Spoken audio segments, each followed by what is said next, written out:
It's locked.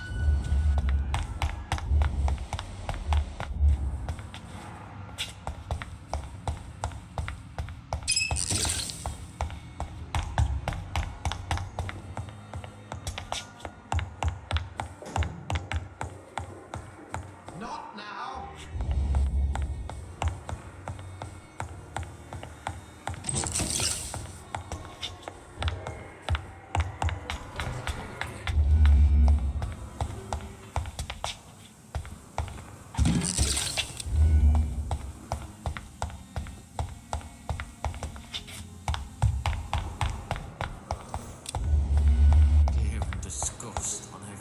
Good evening, Miss Howcroft. I need blood, Doctor.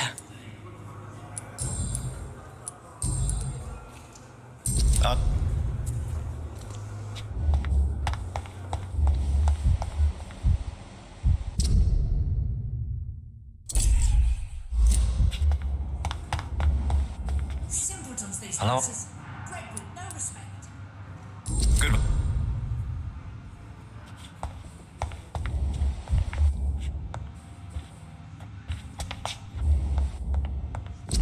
Someone's poached my blanket. Oh, the cold will be my death.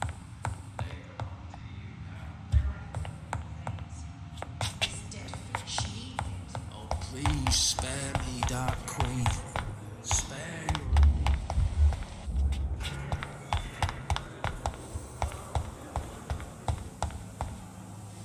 Good evening. Good evening. Goodbye.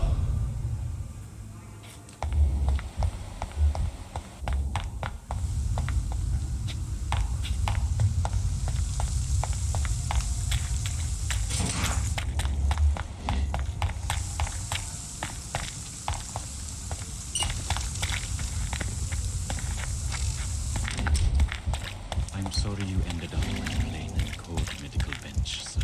It's locked, all right. You must be very angry about this unfair situation. I managed to arrange to have you buried in the same mass grave as your wife. I hope that might help.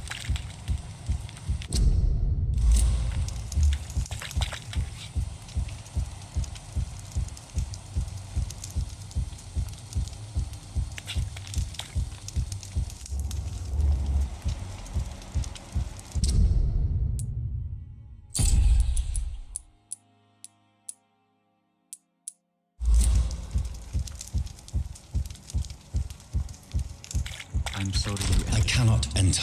cold medical bench, sir. I understand you must be very angry about this unfair situation. I managed to arrange to have you buried in the same mass grave as your wife. I hope that might help. It's locked, all right.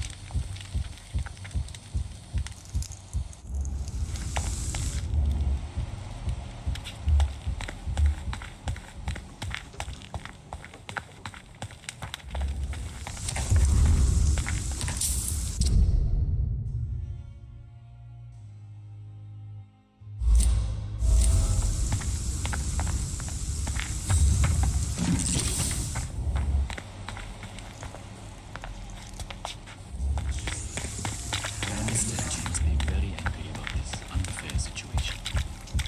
I managed to arrange to have you buried in the same mass grave as your wife. I hope that might help.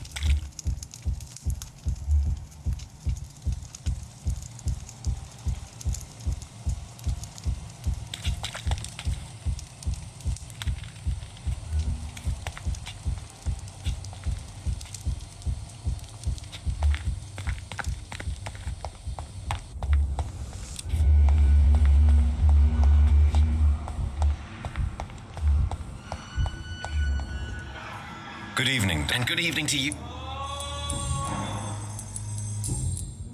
Do you need... You don't have to...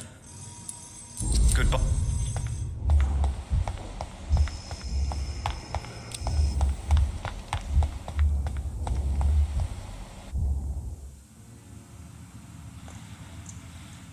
You don't mind if I search your pockets, do you, sir?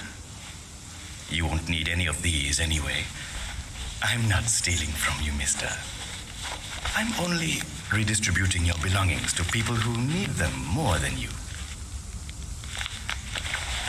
You see, no one has claimed your body, sir, so it would be such a shame to bury you with your valuables. I will not forget you, sir, and I thank you for your generous donation.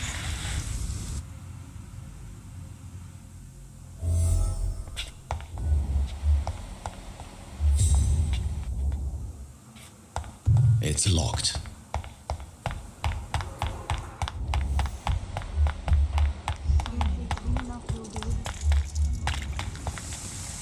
Good evening. Good evening. Admit it. Nurse Hawkins is more than your lover. She's also your partner in crime. Of course she is. How else could I tell which bed is free? I need to know that. Have you no shame? Don't you see this city is crumbling down? Today people are ready to pay to get a hospital bed. Tomorrow we may be fighting for food.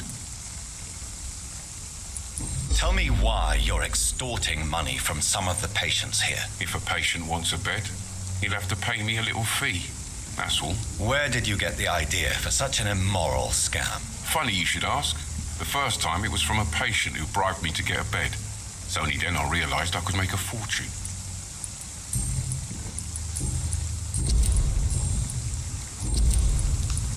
Wise choice.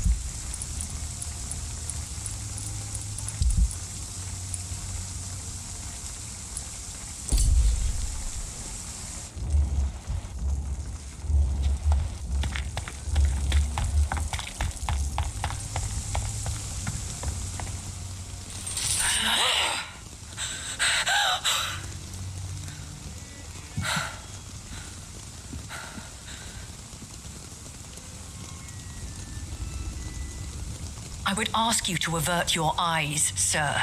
Or did you not know it was rude to stare? I knew it. Speak up, Dr. Reed. I like a man who speaks his mind. You killed him. He trusted you. And you killed him. Spare me your sarcasm, Jonathan. You are but newly born in this world.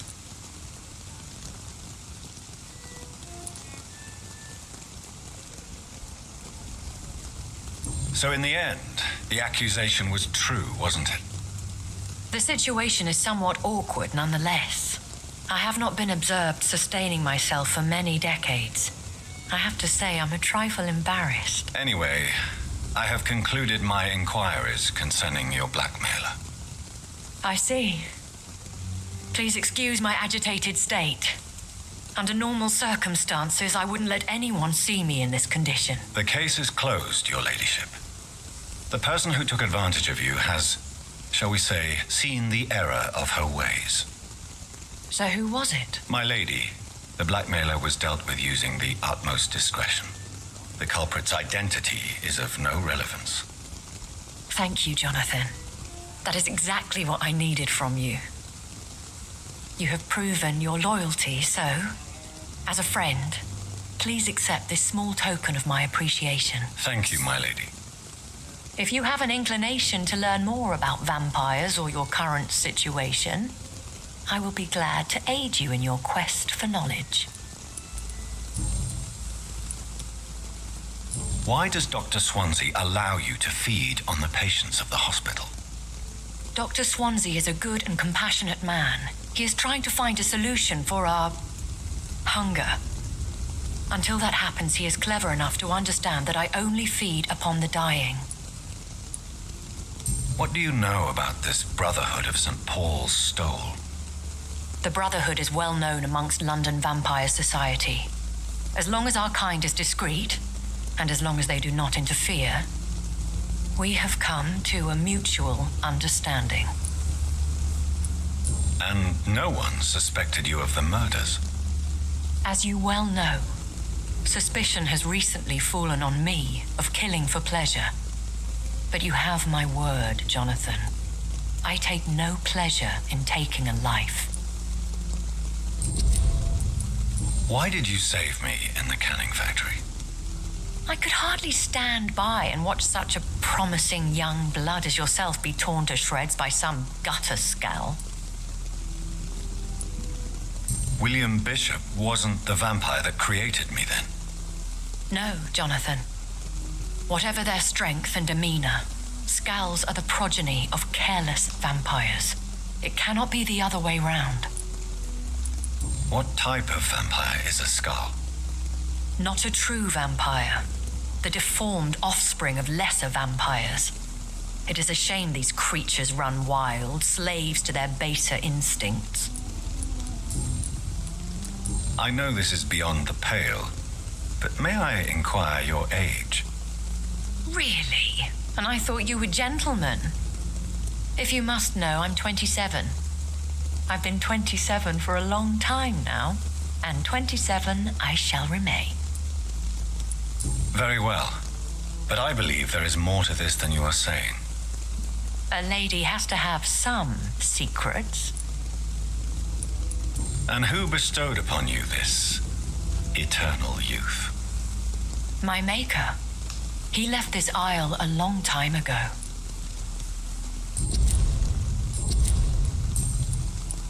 I've been hearing a voice talking in my head. Is this some kind of insanity? It feels like the voice of the vampire that created me. Hush. Tell no one this.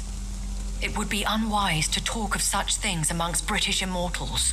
Speak no more of your maker. How could this cause offense? Only the powerful immortals can mentally call to their progeny. No vampire or hunter will sleep easy, knowing that an unidentified elder is stalking the streets of London. Excuse my forwardness, but are you my maker? Me? Goodness, no. Only a foolish immortal would create a progeny without taking precaution, and I'm no fool. I don't understand. Why was I created and then left for dead? That is a question only the one who made you can answer. It's not normal practice. I doubt even if you find him, he will answer you, considering how cruelly he treated you.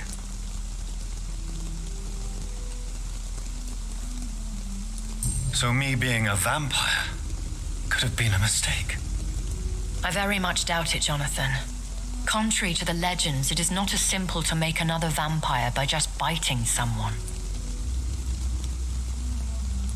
I'd like to avoid creating another vampire by mistake anyway. Tell me, how is it done? The process is dangerous.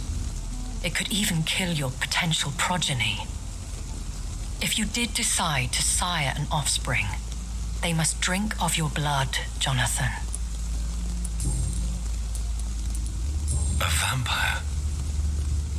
Is that what I am? What we are? Such a crude word, defined by penny dreadfuls and drunken hacks. No. You are now an Ekon, and that you shall remain. Are you an Ekon too? Yes, I am. We are the closest thing to what man refers to as vampires. Forget what you think you know about us.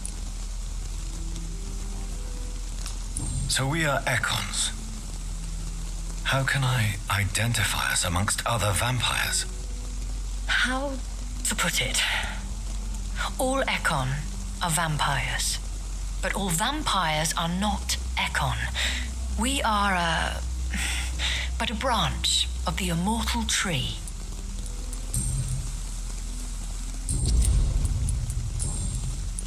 I've been away from London and England for 3 years. This isn't the city I remember. Things have gone from bad to worse here, Jonathan. I've lived in this city for a long time, and I've never seen it like this. The Spanish flu has hit London that bad. Yes, but it's not just that. I've heard things. Things I've not heard for a very, very long time. There are whispers in the shadows. Something far worse than the Spanish flu is here in the city.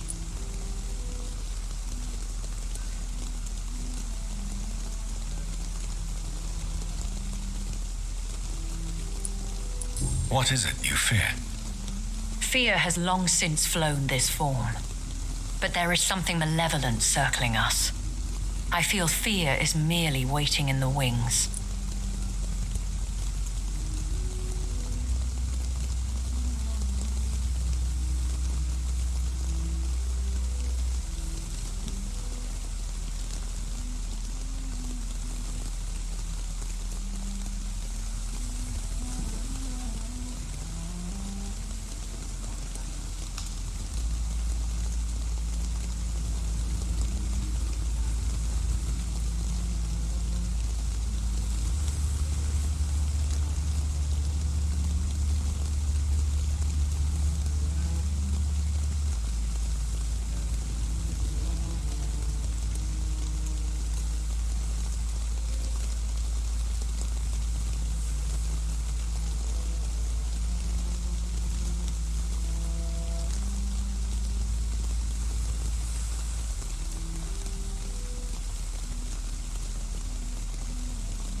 When I awoke, changed, I was chased and attacked by vampire hunters. Prepared and well-trained. Though I can't be certain, more than likely it was the once glorious Guard of Priwen.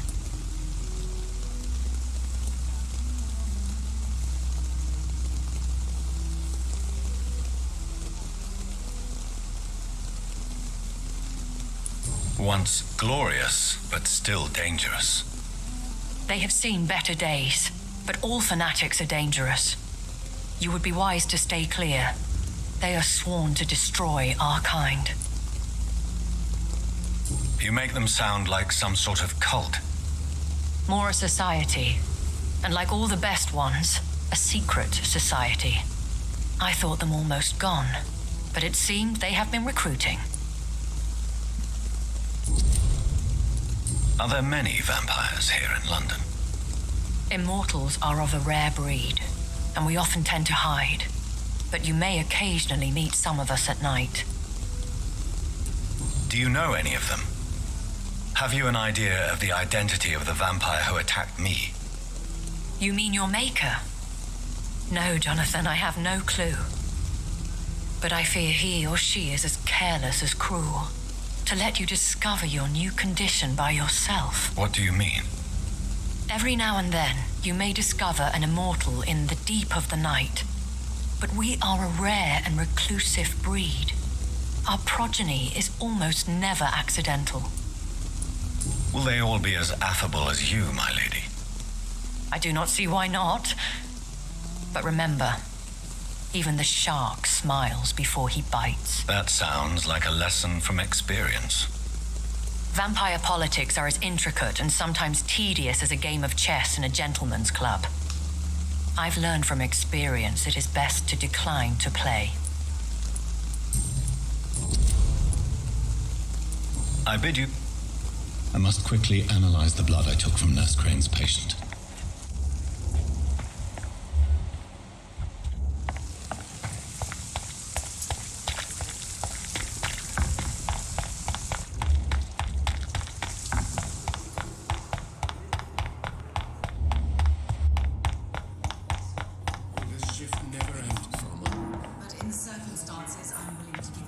Good evening, Doctor. And good evening. Goodbye.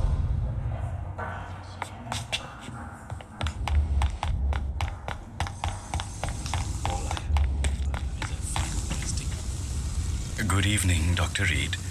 Such a pleasure to see you again.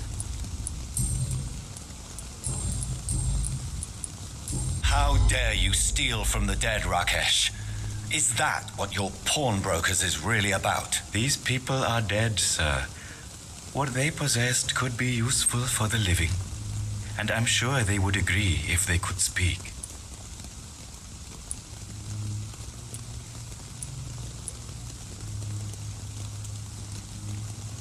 You should show respect for the dead. What about their loved ones who may treasure these items you sell? The bodies I watch over are the unwanted and undesired, sir. I would never deprive anyone of their family artifacts. Please use the Please, of course.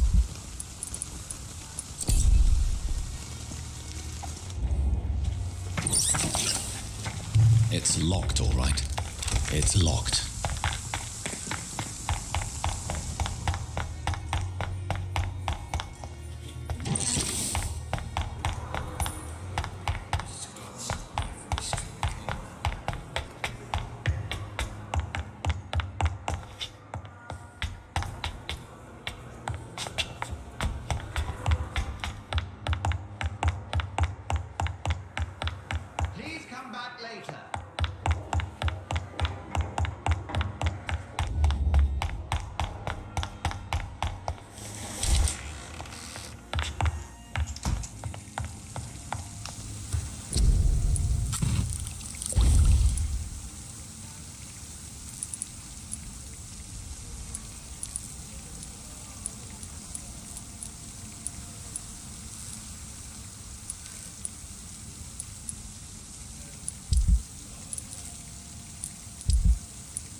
Razvan Vasily was infected by Spanish flu, but also has the highly unstable blood of the Scowls. Is the London vampire epidemic transmitted through the flu? I should talk to Dr. Swansea about it.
Evening, Edgar. Could I get your professional opinion? Please speak, but I have something important to tell you. This strain of flu, it's very different from the one I saw in Europe. It's downright peculiar. Really? What makes you say that?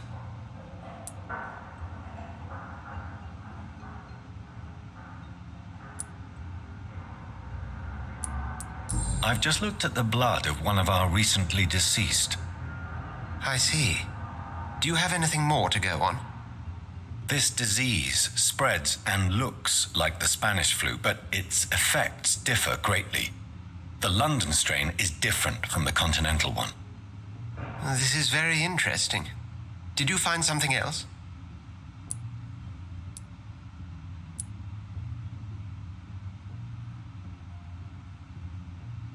I have a few leads, but nothing I can share for now. I'd be interested to hear your thoughts. There's a lot we're not seeing here, but it is spreading, and quickly. If we don't act, the whole city could be lost. But Jonathan, we've a fantastic opportunity sitting right here in front of us. A weapon of choice. What on earth do you mean? Why, you, my dear boy. With your expertise and your blood, we could isolate the properties that course through your veins. Think about the possibilities.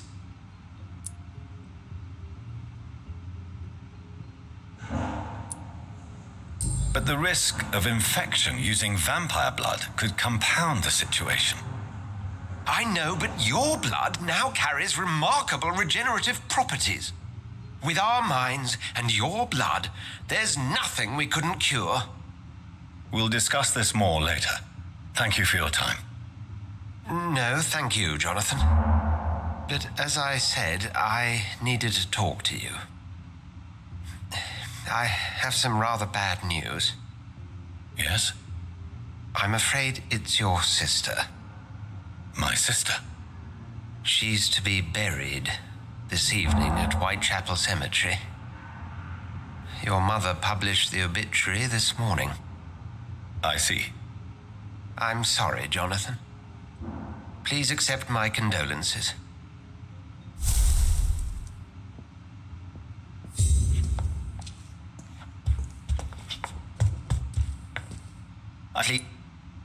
So you manage a hospital financed by a vampire? Yes. Pembroke was founded by Lady Ashbury. She's also our largest donor. A convenient yet expensive way to have a fresh supply of blood on hand, day and night, don't you think? All vampires drink blood by nature. Me, I praise the lady's exemplary moral fiber. If I may inquire, how did you meet her? Well, Jonathan, she sought me out and offered me the position. It's been a very profitable partnership for both parties. Nurse Crane will not be returning to Pembroke Hospital. Oh, really? Did something happen? She seems such a very capable woman.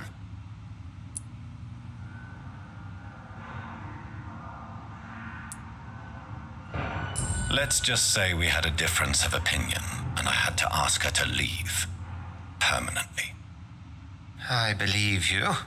But as administrator of this facility, I would like to be consulted on such matters in the future.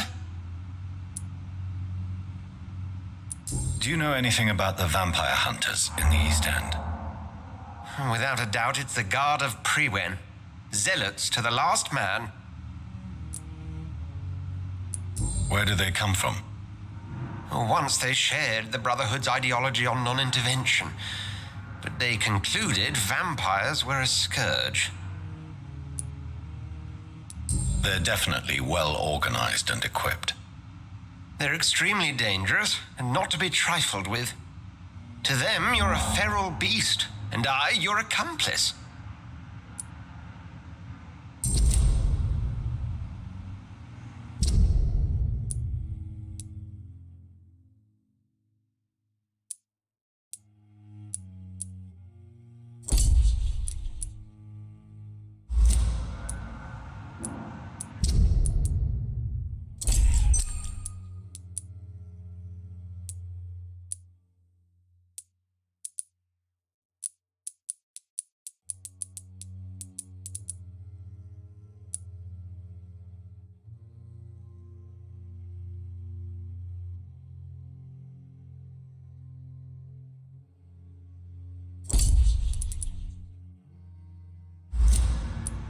We'll talk.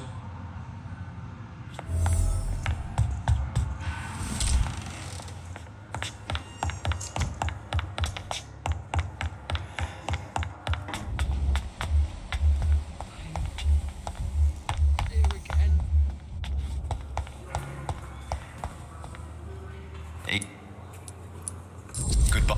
Fear and disgust on every street corner. The daily routine. Hello again. Good. All lies and fakes.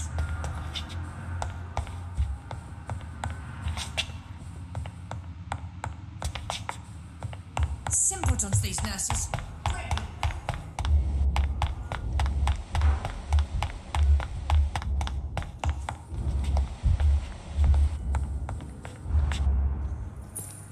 Good evening. Do you need... You don't have to worry about... Goodbye,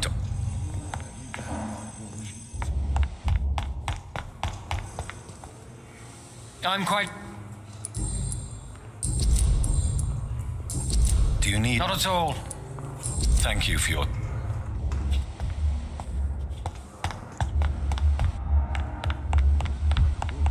I'm alright.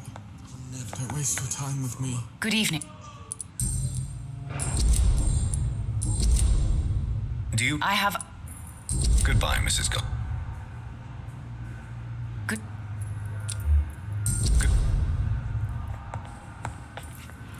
Good evening. I'm okay.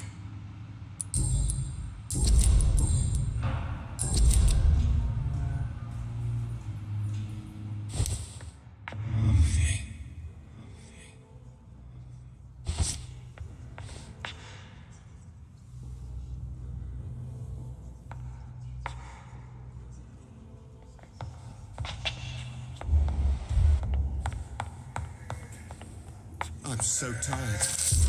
Lost.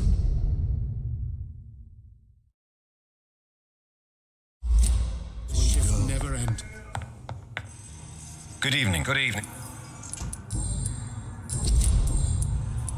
You seem worried about the safety of your family. And it's obviously the reason why your wound troubles you so much. I cannot give up on my children now. They both need me living. What about their mother, if I may ask? She died in 1915 during one of the first Zeppelin raids. We never found her body.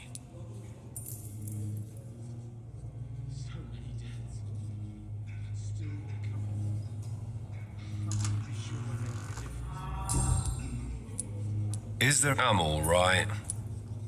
Goodbye. As for me, what a blunder. Good evening. Good evening.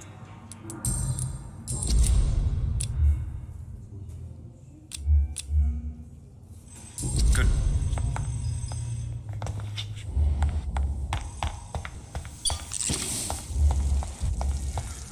I never thought I would have to attend my murdered sister's funeral.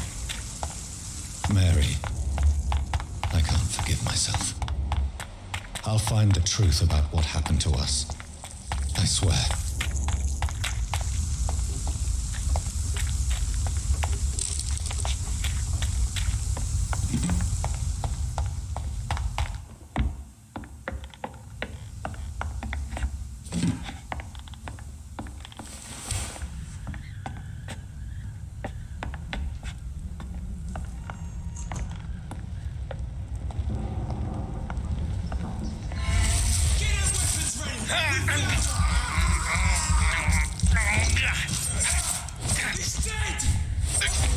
See how it likes a bit.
Cannot enter.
sir.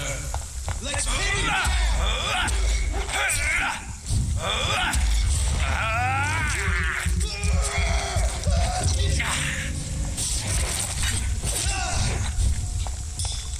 Come on! Fuck!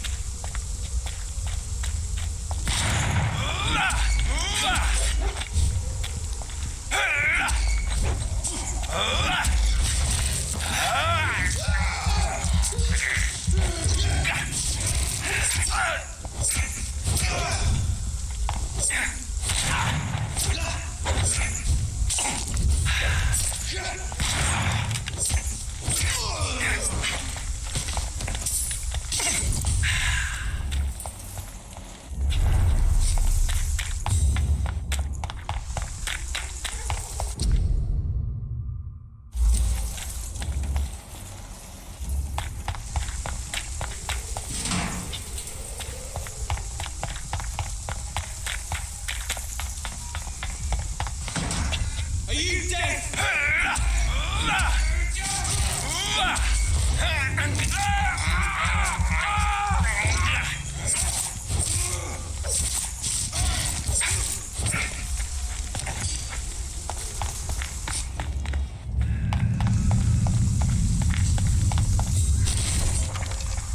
It's locked.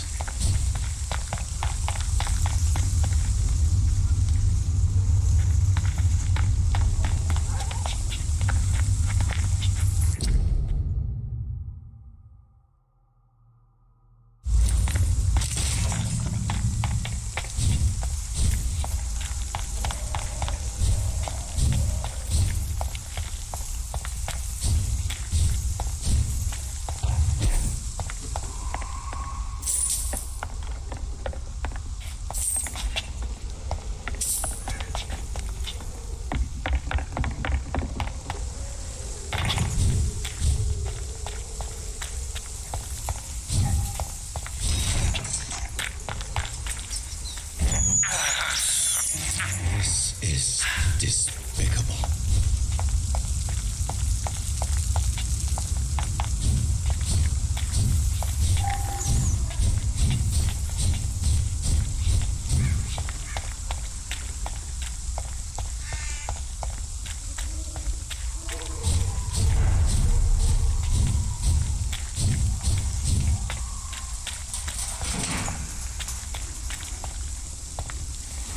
My dear sister, I don't know if I have the strength.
Are you all right, miss? I don't know. Who were those people? They wanted to kill me. Why? They've lost their minds in the epidemic. They won't come back for now. You seem to know a lot about them, sir. I'm Dr. Jonathan Reed. I'm investigating this disease. I am Xiaoxun. Thank you so much for helping me, Mr. Reed. I must go to the cemetery now. Goodbye.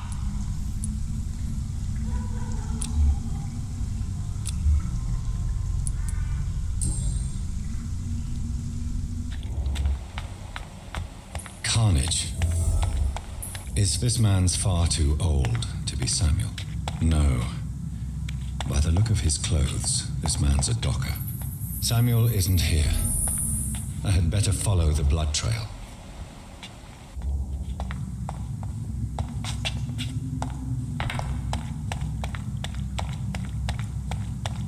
It's locked. Shouldn't you go? Maybe later.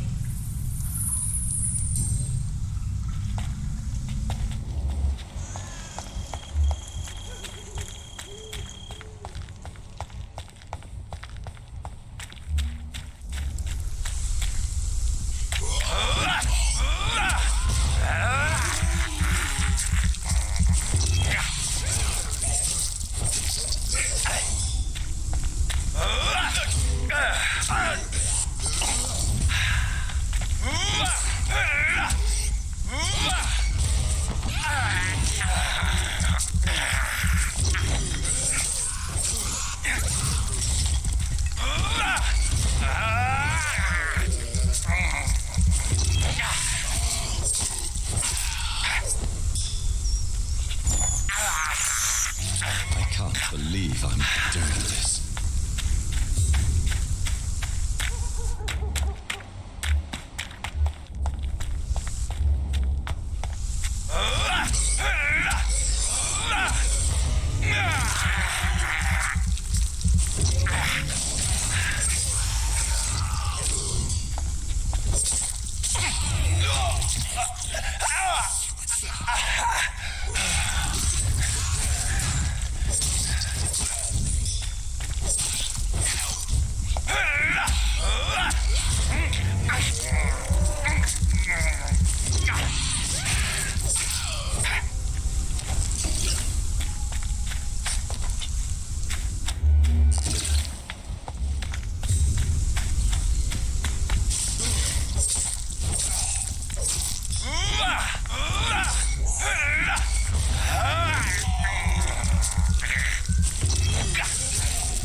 cannot enter.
Since I can't reveal myself to my mother now, I must find a discreet spot to attend the ceremony.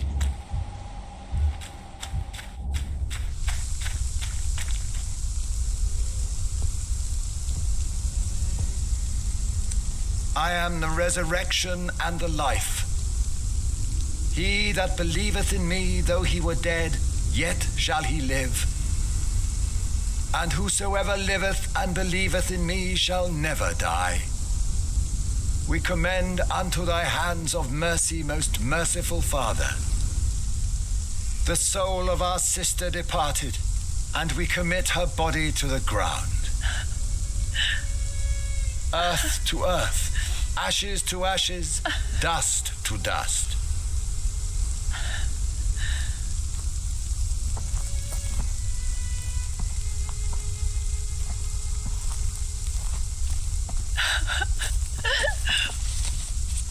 Why kill my Mary and stick her here in this cold, god-awful place?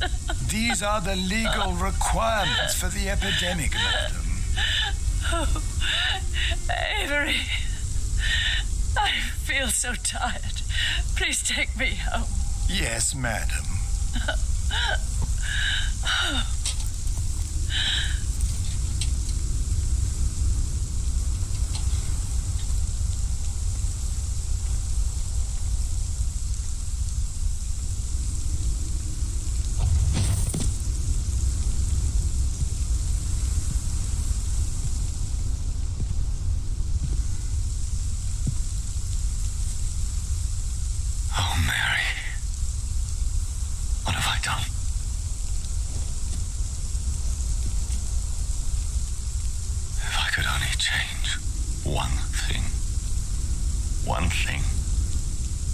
This is a nightmare.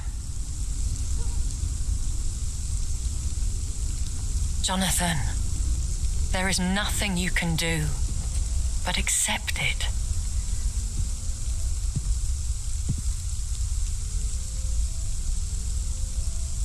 What brings you here? I thought you could use the company. I am so sorry for your loss, Jonathan.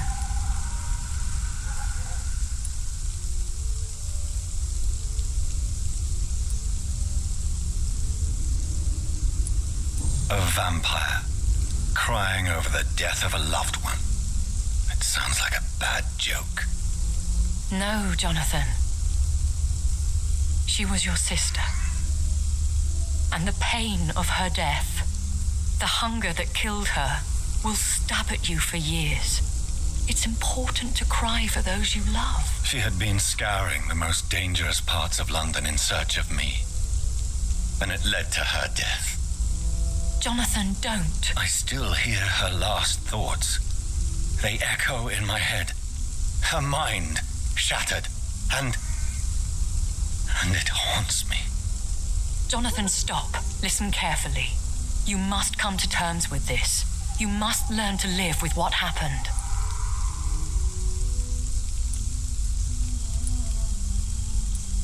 How is it possible? Tell me. Is it so easy to take a life every night and then just smile and nod at those you spared? Don't you see? You're doing the work of our enemies, feeding your remorse. We are weakest when we grieve, and the guilt blurs our senses. And so this is why you're here. To warn me. You've felt this pain yourself. You too have endured this. I don't want to lose you, Jonathan. I've lost so many friends. Loved ones I cherished. Pray for Mary's forgiveness, if you must. You may be right. Of course. I've stared upon this world for centuries, and time has taught me to deal with guilt, if not erase it. What should I do then? St. Mary's Church is not far from here. Go there and make your peace. Find the solace you need. My lady wants me to confess. No, Jonathan. It's you who wants to confess, I think.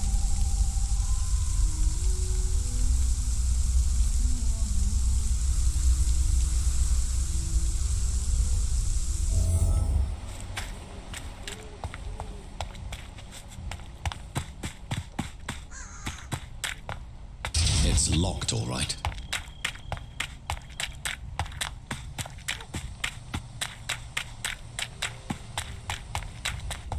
It's locked.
Hello, sir.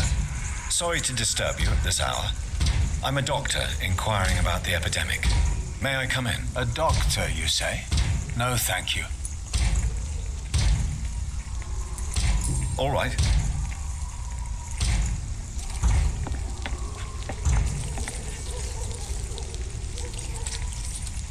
I've heard so many bad things recently, I'm almost glad.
And off to church he goes, a newborn seeking divine consent to lick the blood from the soft and pointy crown. Who are you? Make yourself known. Newborn, you reek of guilt and pointless compassion. Shed your skin, forget your old weaker self. What do you want from me?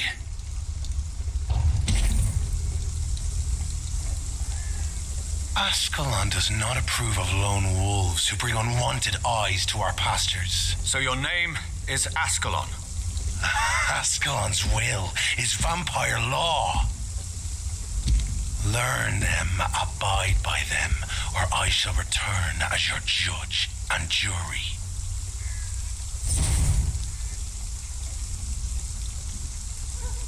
These immortals try my patience with their plans and unsolicited counsel.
believe I'm doing this.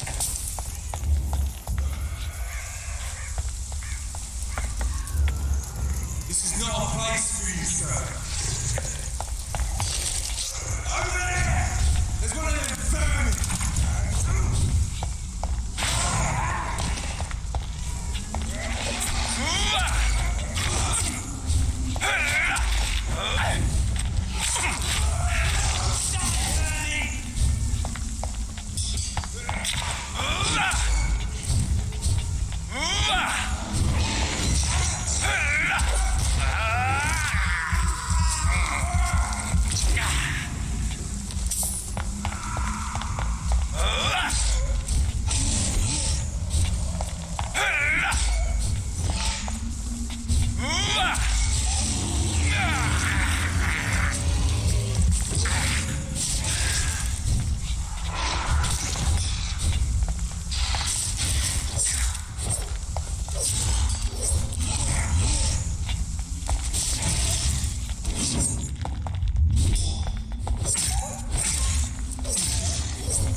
This man stunned me with his face, his crucifix.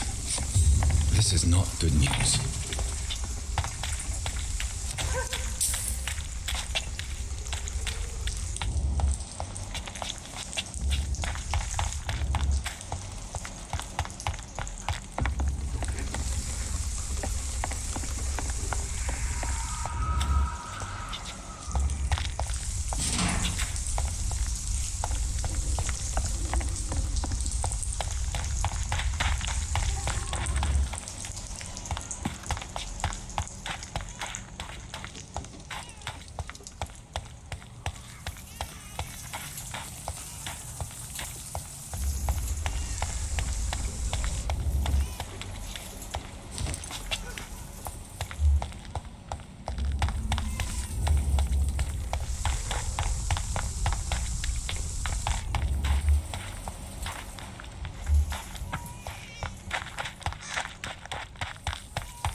This is despicable.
Good evening.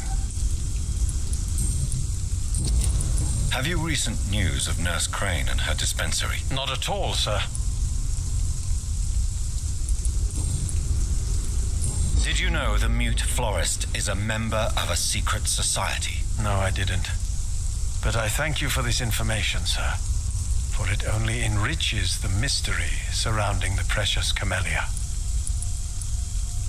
Are you not curious? Is there not more you wish to know? That girl has not an ounce of malice in her. Whatever she may be hiding, it's certain to be for the benefit of most, if not all. I fear you are a hopeless romantic, Mr. Nethercott. Guilty as charged, Dr. Reed.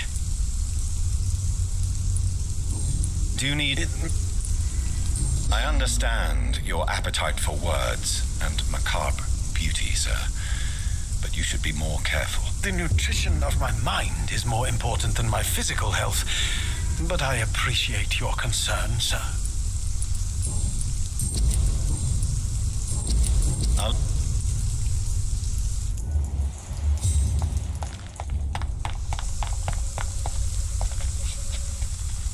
Hello again, miss. Camellia, I know you work for Dorothy Crane. Please tell me about her secret dispensary. A stubborn and mute comrade. Nurse Crane and Darius Petrescu have been clever. You don't seem to need... Very well.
Good evening. It's Father Whittaker,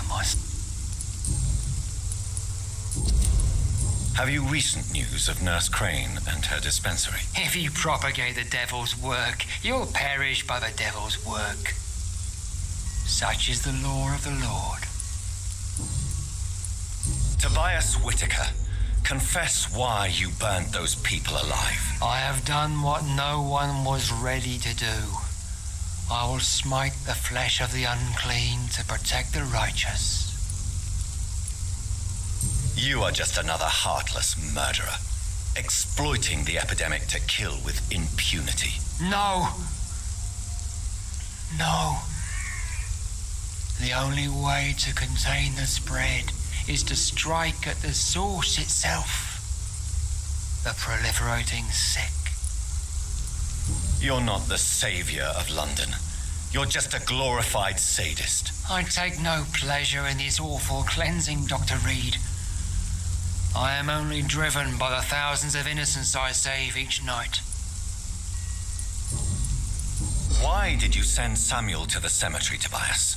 What did you see there? I sent him on a vision. A dream of a dreadful and laughing queen covered with blood, sleeping with the dead and feeding on the fear of the dying. A laughing queen dressed in blood. Tell me more. This epidemic is her feast, the announcement of her return. Against her, science is no more than a child's toy. But who is she? She is the mother of harlots and abomination of the earth. She is Babylon, drunk on the blood of the saints. Why did you send Samuel to the cemetery, Tobias? What did you see there? I sent him on a vision. A dream of a dreadful and laughing queen covered with blood, sleeping with the dead and feeding on the fear of the dying. You... Goody. I have found Samuel, your disciple. I am afraid I have bad news. I already expected the worst. He should already have come back. He is dead, isn't he? Yes, he is now. The epidemic took him. Samuel steadily made donations to our cause. He would have rewarded you himself if you'd found me in that awful cemetery. Please accept this money.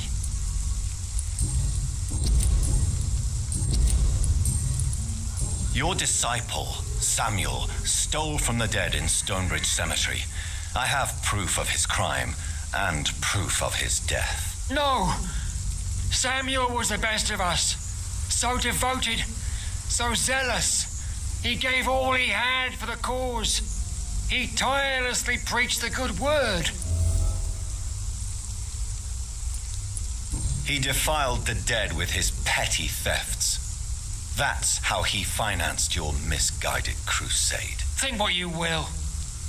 When this city is saved, he will be praised for his devoted fortitude.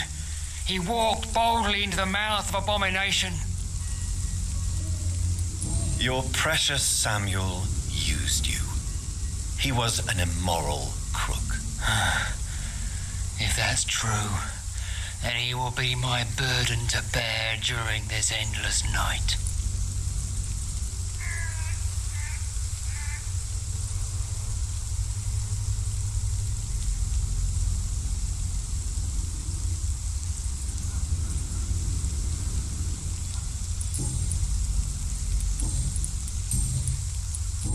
Don't you... I've been touched.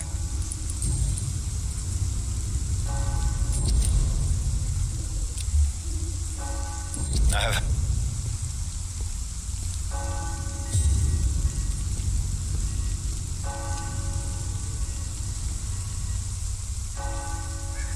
Soon the time will come when you will all be judged for your sins. Even now, he judges your words and actions.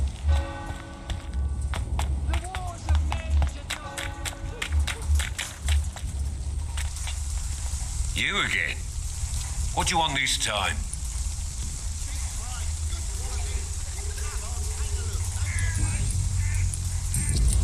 Have you recent news of Nurse Crane and her dispensary? I saw her wandering the streets. Yesterday, I think. She didn't recognize me. People say she's lost it. It's a sad story. Can I offer you? The name is Goodbye. Fancy buying something, sir? You never... Do you have any news of Nurse Crane and her dispensary? It appears those who dare to get health care from that bitch are never seen again. Something fishy going on there, for sure. Right then.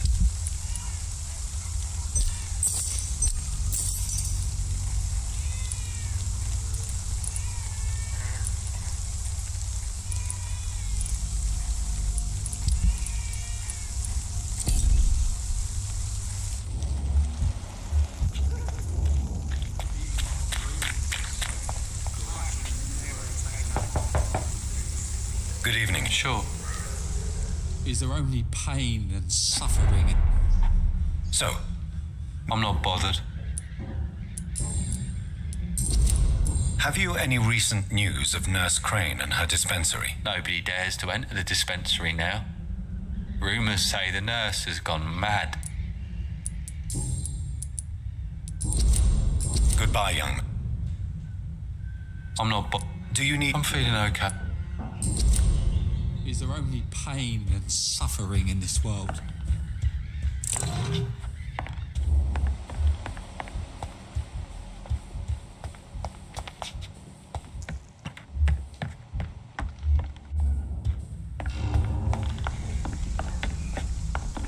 It's locked.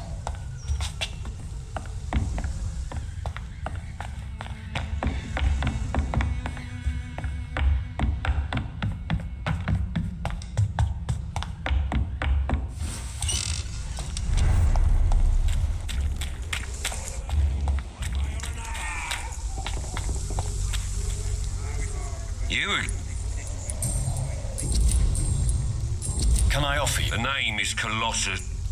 Good.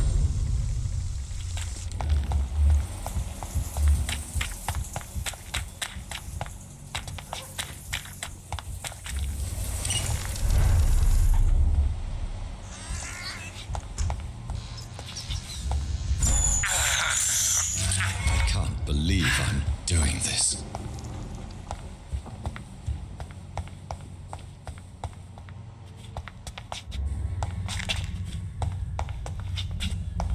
It's locked, all right.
hidden.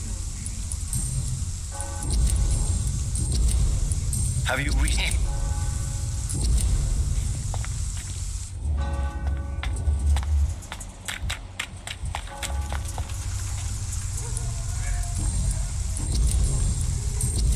Have you reached? Good.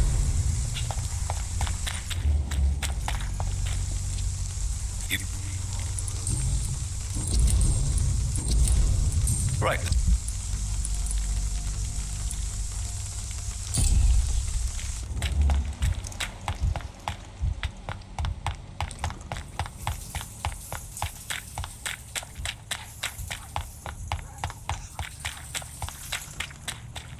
I cannot enter.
Good evening, Ben. I'm afraid...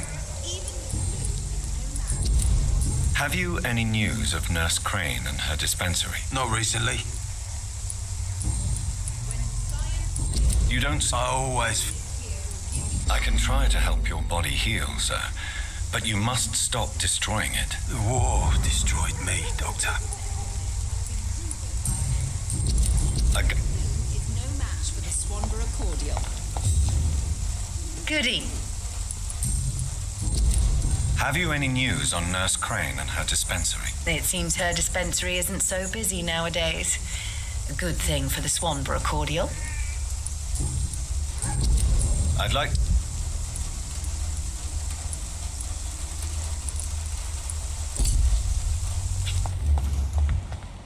If I could get some work, everything would be better.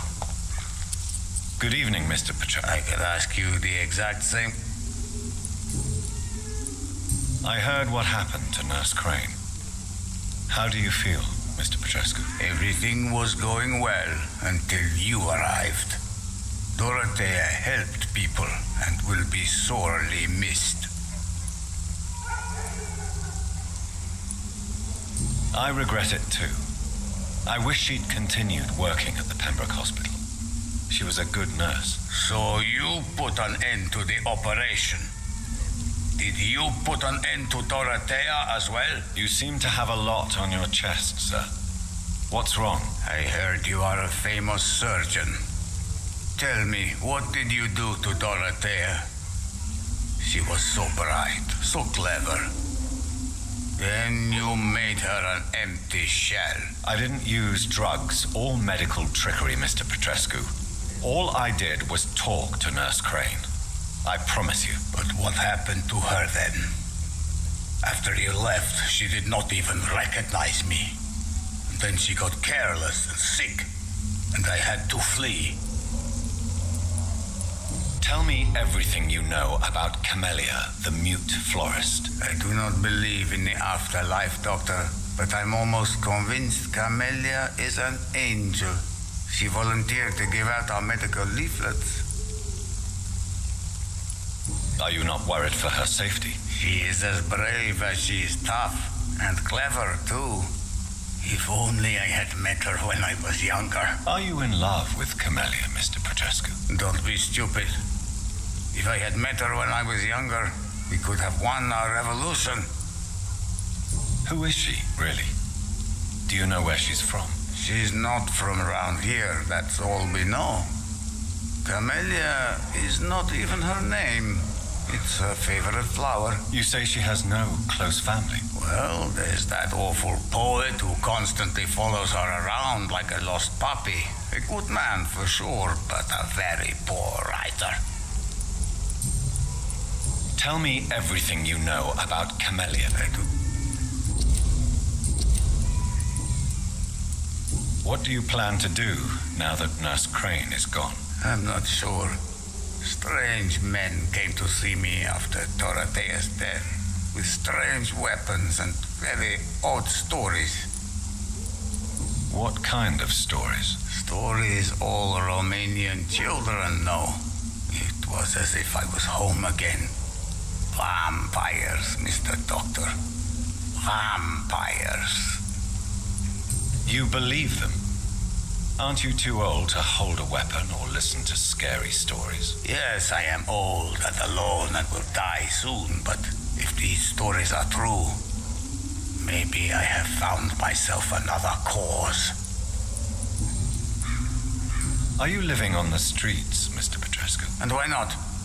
Those who believe they'll be safe behind walls are blind. What about your house? My house is always open to any poor soul needing a roof. All my work here is lost now that Dorothea is gone, thanks to you. Why are you so aggressive? I remember the night you came here and convinced me to open my door to you, sir. I'd like to punch you right on your chops. How do you feel, Mr. I would not... Yes, you do. Please, take this. You'll feel better. I said I don't want anything. But I'll keep this for those who really need it. Tell me. Good. Oh, Dorothea. I'm so sorry.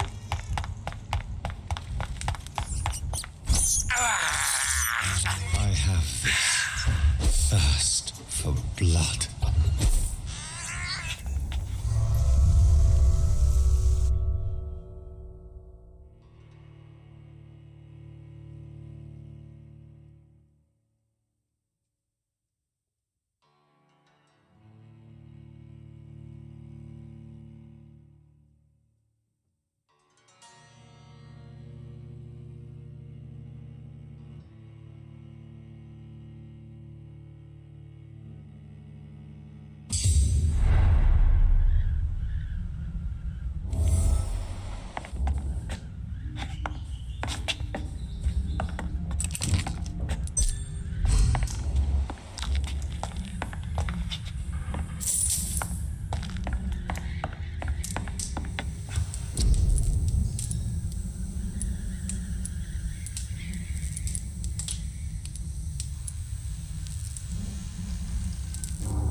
Hello again.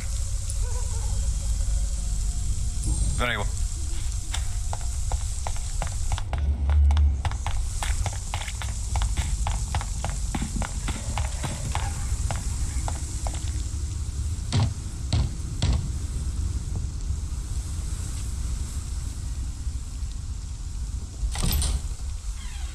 Yes? What is it that you want? I'm sorry to disturb you at such a late hour. No worries, my son. I'm still quite awake, having just returned from a funeral. Yes, I know. I've forgotten what I wanted. I don't know.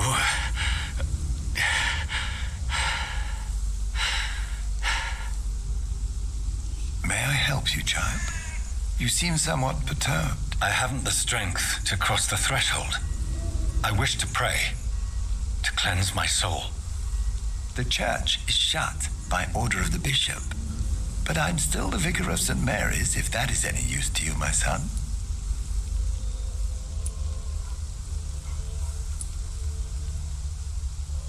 Take no offense, Vicar. I seek just a moment in nothing but my own company.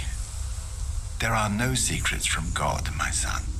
If your heart needs comfort, consider me your chapel, for I can be as silent as stone. I've made myself perfectly clear. This is a private matter. Your eyes burn with rage, yet I see the pain that lies beyond. I am here to lighten the burden of all God's creatures. Whatever you tell me is between us and the Lord. Very well, priest, as you seem quite adamant. Open your heart, my son. Tell me what burdens you. With whom do you wish to speak? She was my sister. You seem so troubled by the loss of this girl. What happened to her?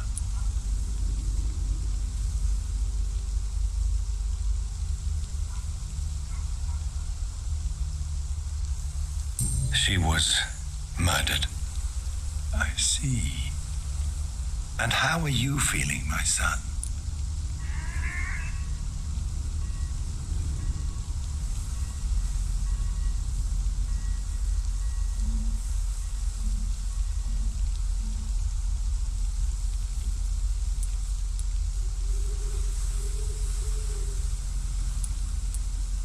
I feel responsible.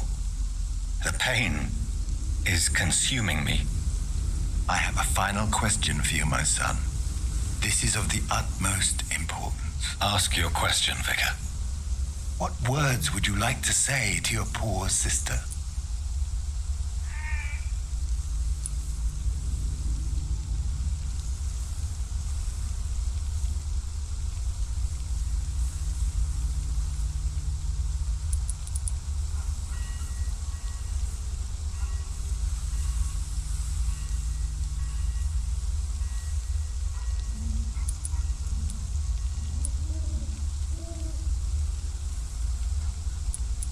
I'm so sorry, Mary. I promise to find who is responsible for all this. I'll put an end to this horror. You have been heard, my son, and your burden will lighten if your words are sincere. Go in peace now and live your life in the way she would have wanted.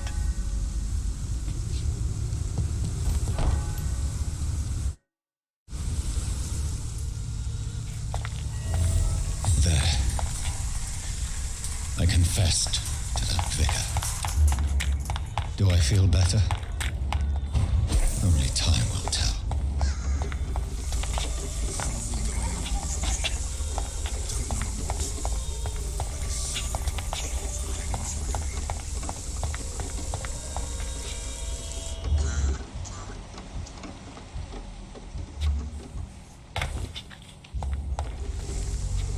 It's locked.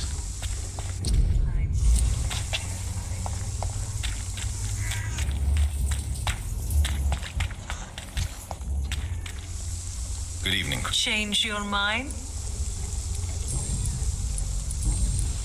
What do you know about Nurse Crane and her dispensary? 2 girls I know went to the dispensary yesterday. Nobody has seen them since. I worry about them in case bad things happen. Do you need any... Your money is the only thing I need. Goodbye.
Decisions for me, pretending to know how I should feel or behave.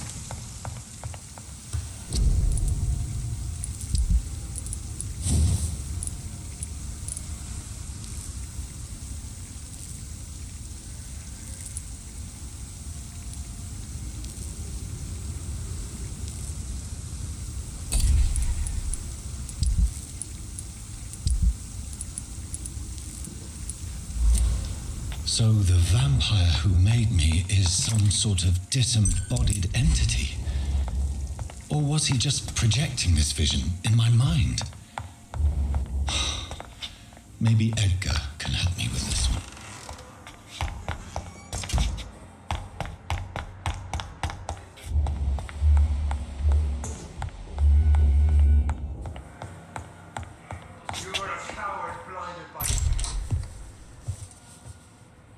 God protect us. You've got a leech in the hospital. Yes, my hospital. My mission is to heal while you go about warring. You've set the table for a snake. I wonder why there's venom in your food. I'm growing tired of your song. You're a woodsman, McCallum, not a doctor. Return to your hunt. Remember, I've a good nose for machinations. I can flare the scent at a mile. You can't hide from the god. Leave him, Jonathan. This is sacred ground. Neutral territory. And I just had the carpet cleaned.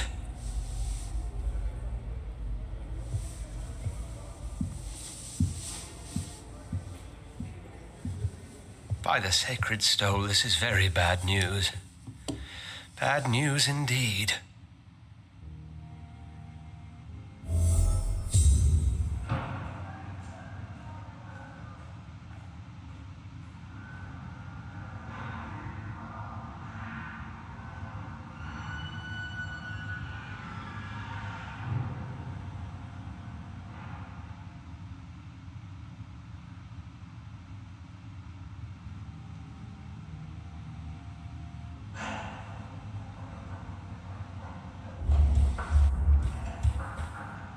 What happened? The hospital has been attacked.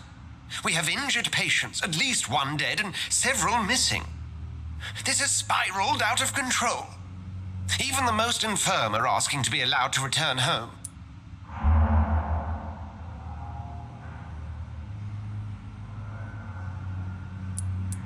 Are you worried about the situation or your reputation? Now is not the time to think of oneself. Of course, you're right. But we cannot afford a public scandal. It would ruin us.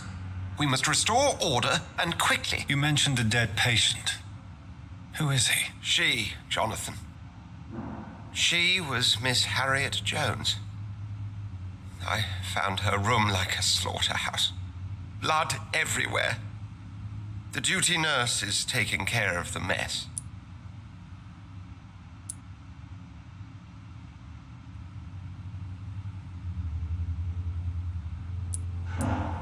You want to restore peace in the hospital again? Jonathan, please, I can't rely on anyone else.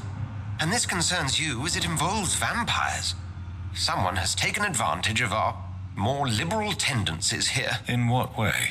Jonathan, I may turn my head when you or her ladyship indulge, but I will not allow this place to become a nest for street feeders. Please then, tell me. Sean Hampton, the man we thought we'd saved at the docks. It seems he was infected after all. So Hampton became more beast than man. Exactly. And now Guard of Prewen suspects the hospital of vampire activity. Do you realize what that could mean for us?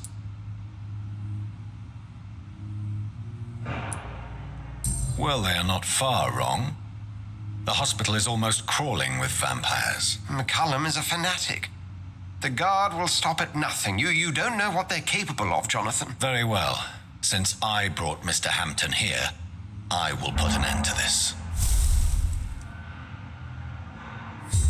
If you don't mind, I'd be delighted. I just recently met the strangest creature in Whitechapel. He was immense. He mocked me and accused me of hypocrisy. Perhaps it was a skull. London's streets are overflowing with them these days.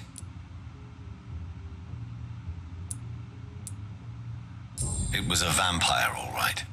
But what kind, I'm not sure. He was large and very fast. If you find anything more about this creature, the Brotherhood would greatly appreciate any information you could spare. He was observing me with the obvious intent to do me harm. His very presence evoked a palpable sense of menace. You need to be careful, Jonathan. You've no idea what this creature really is. What exactly happened here while I was absent? Hampton turned, quite violently as it happened. Lurking about, attacked Miss Jones. To say he created quite a commotion would be an understatement. Are you sure it was Hampton that killed Miss Jones? Oh, there was blood everywhere, but no body. And you know the state she was in. I fear for what he did with her. Hopefully he just hid the corpse. How did the Guard of Prewen come to hear of this? McCullum has spies everywhere. He will jump at any opportunity to disparage the Brotherhood and show his contempt.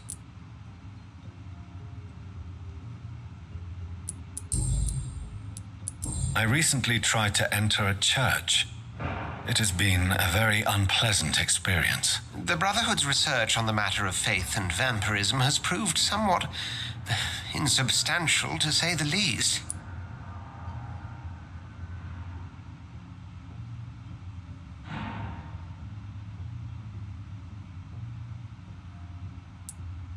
Is this proof that I'm cursed in the eyes of the divine? The wrath of the Almighty?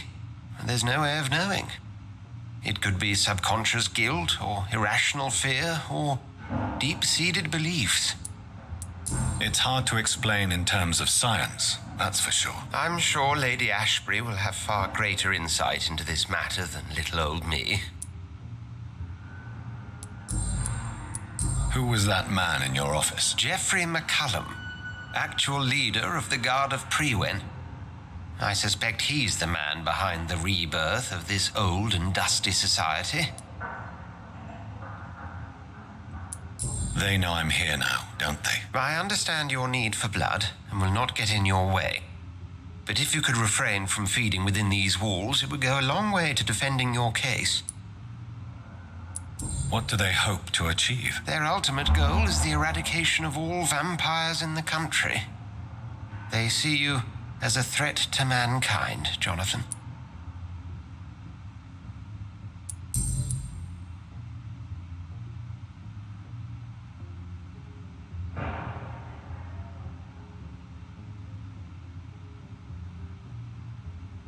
Thank you. If you...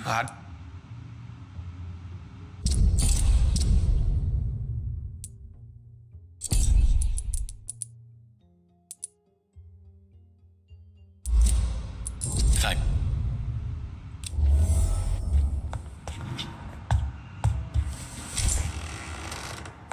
Sean Hampton lives and breathes for the well-being of his flock.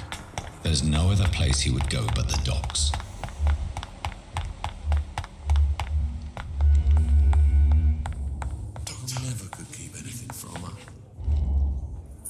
I'm quite busy right now, Dr. Reed.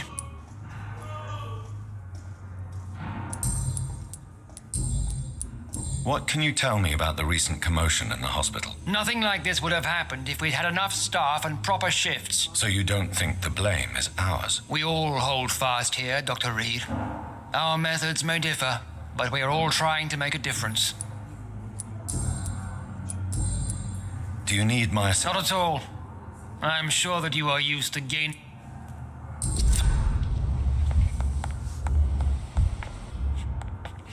Good evening, Mr. Good evening, Doctor. Please, tell me about the recent commotion in the hospital. I heard Miss Jones call for help from her bedroom. There were some loud noises, like people fighting. All of a sudden, it went quiet. And then a nurse started screaming. Do you know who the nurse was? Not sure, but I think it was Nurse Hawkins.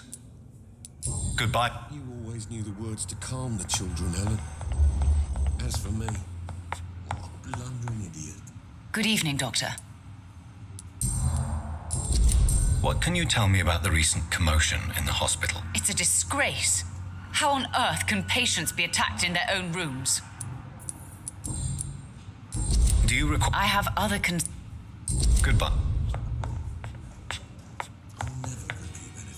Good evening. I'm okay. What can you tell me about the recent commotion in the hospital? I had shouting coming from the first floor. I was asleep when it started. Do you need any... Thank you, Dr. Reed. I have to go... Good evening, sir. Doctor.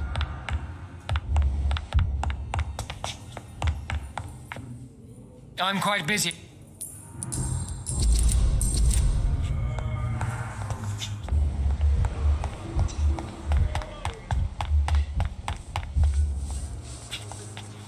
Good evening, nurse. Good evening, Doctor. What can you tell me about the recent events in the hospital? That Mr. Hampton killed Miss Jones in her room, then ran away. And did you see all this? No, I was working by the tents when it all happened. I only entered the room when they asked me to clean up the blood. Where is Miss Jones's body? I don't know. I'd imagine the morgue. It all happened so quickly. Did you see Sean Hampton leave the hospital? I think I saw a silhouette exiting the hospital gates after the shouting started. At first I thought it was someone who was just scared, but... well, maybe it was him. Do you require medical... Thank you for your...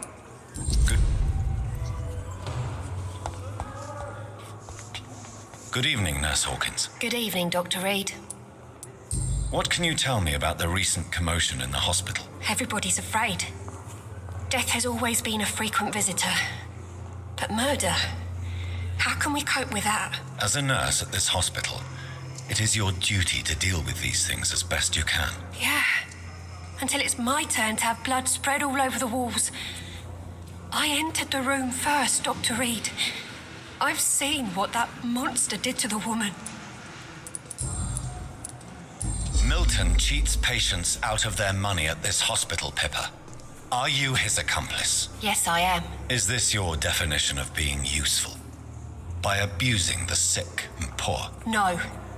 It is my definition of getting out of this useless life once and for all. Why do you do it? Why not? Most of the sick who paid for a bed are already dead, or will be soon. Don't you see the futility of all this? How can you be affected by the misery around you and be so heartless at the same time? Which is the real you, Nurse Hawkins? I could ask you the same question, Dr. Reed.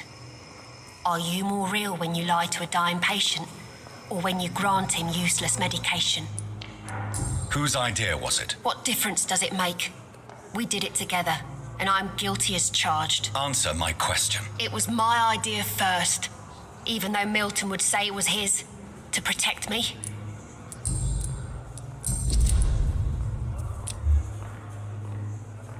Goodbye, Nurse Hawkins. I wish I could be sick again. Good evening, Miss Howcroft. I need blood. Is there anything you can tell me about the recent commotion here? Many things can happen under cover of night, Dr. Reed. But I took no part in this massacre. But did you see or hear anything? I can't say I did.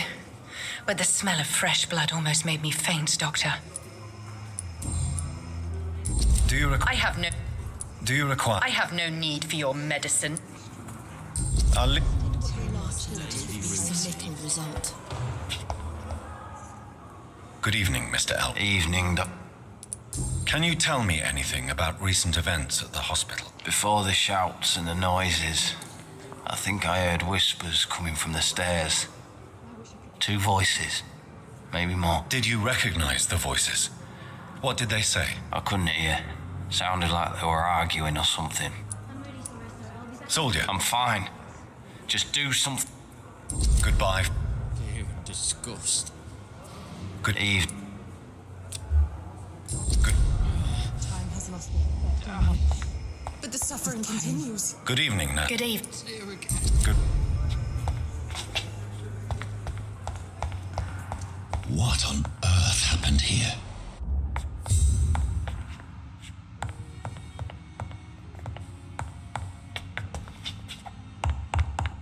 Disgust on every street corner. Good evening, Mr. Evening. Soldier, do you need assistance? I'm fine. Just do something for this pain, will you?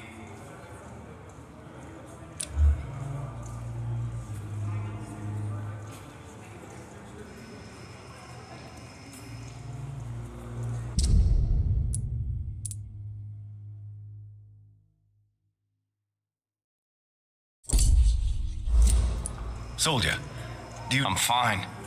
Just do something for this pain, will you? That's all I'm asking.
So this is how it ends.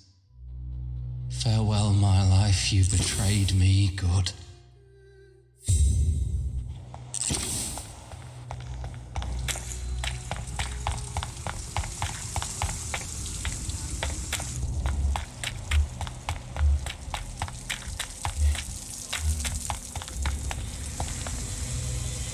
Good evening, Milton. Good evening, Doctor. Still trying to save lives? What can you tell me about the recent commotion in the hospital? Someone killed Miss Jones in her room, and Mr. Hampton's gone missing. Doesn't take a genius to piece it together. You don't seem shocked by any of this. Why should I be? Whoever did this must be long gone by now. And besides, he got rid of the old bag. I'd like to... Wise choice.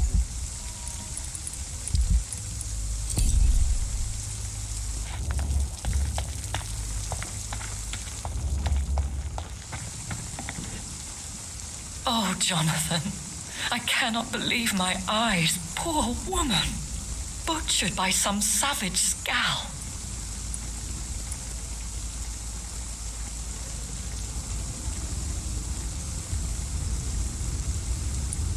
Yes, and I'm afraid I'm at least partially responsible.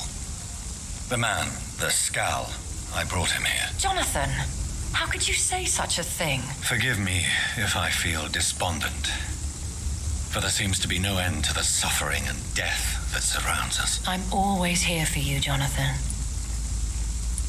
What do you know of Ascalon? I was threatened by a creature, a vampire in Whitechapel, stating I had to obey the law of conduct. What more can you tell me about him? He was bigger than a man, huge in fact. He seemed to radiate violence. I thought he was going to tear me apart. Then he vanished. Fergal, the executioner of Ascalon. You were fortunate he was not after you, but rather out doing his master's bidding. What is Ascalon? The Ascalon Club are the most powerful vampires in Britain and exert tremendous influence. Take my advice and stay well away. Have you embraced this woman, like the other patient, this Mr. Renfield? Her name was Amelia. And no, I did not kill her. I vowed a very long time ago that I would never take another life, unless they ask. Is there sufficient vitality in the blood of the sick and dying patients? Yes, Jonathan. The hunger gnaws at me every waking hour. Frankly, I'm starving. Temptation surrounds us. Rich, vital. How can you resist? Over the years, any pleasure I once gleaned from feeding is long gone. I drink for sustenance. And though I still thirst for more, I restrain myself.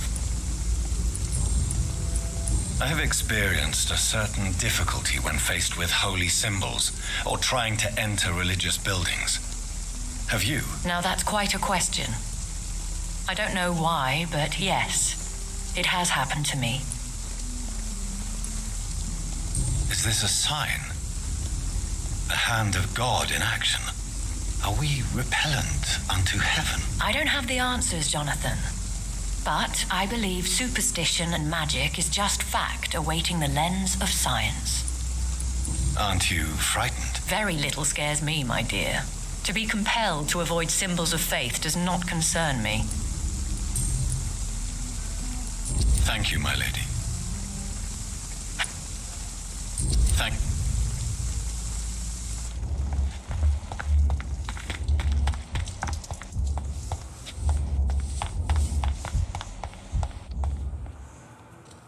Good evening, Miss... I need blood, Doctor.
Why kill me, brother? We could have ruled this land together and forever.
Hello again, Mr. Thatcher.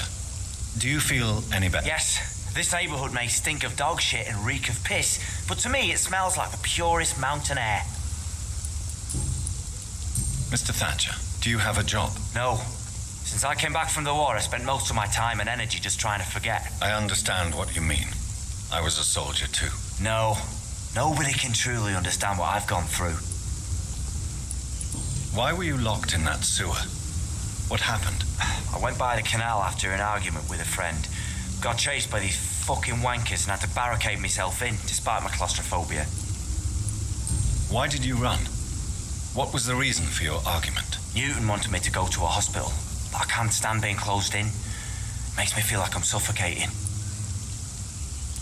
Tell me about your claustrophobia. Has anyone given you an official diagnosis? That's what the bloody doctor said. But I don't want to go to a hospital to get checked again. I'll deal with it my own way. Oswald, why did you not go to the Pembroke Hospital to seek medical help? I don't trust doctors. All they care about was their careers and processes. I won't be locked in any room again by anyone. Your fear of being trapped is not going to go away by itself. You need professional help. I've seen enough butchers in white coats to last a lifetime. Hospitals reek of chemicals and death. What I need is fresh air. Do you want to talk about why you have this fear of being enclosed, Mr. Thatcher? No, I really don't. An irrational fear like yours is usually rooted in a specific event. Perhaps it would help to talk about it. Well, Doctor, take a guess then if you're so interested in my case.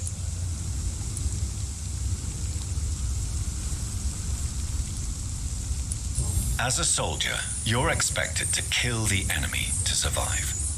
Guilt is a powerful emotion and could lead to feelings of suffocation and oppression. My God, you're so wrong. Believe me, I would kill if it happened again. Violence is part of who I am.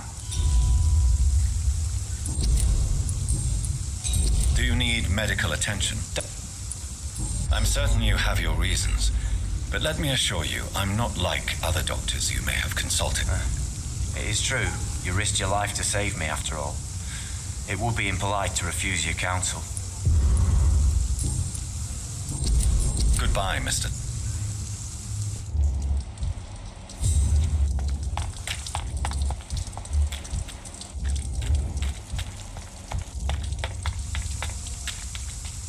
Hello again, Mr. Blight. I'm happy to see Mr. I'm eternally grateful, Doctor. We were...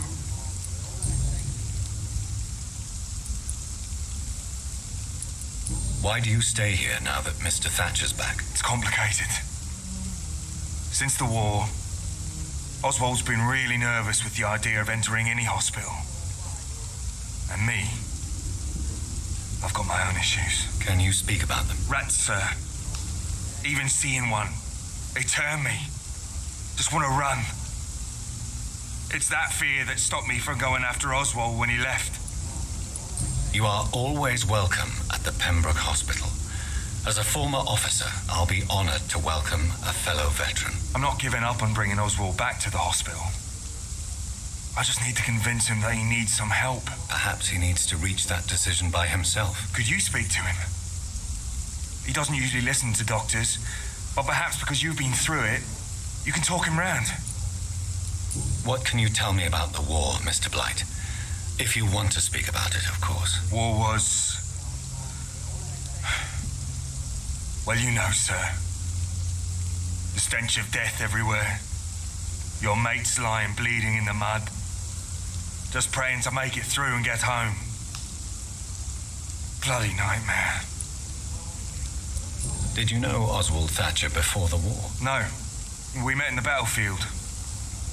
I think we're in the same boat to France. We've stuck together ever since. I fought in France, too. I served as a field surgeon, but it was not uncommon to repel an assault, especially at night. Yeah. The first time I was wounded, I had to protect the infirmary from hostiles. Twice.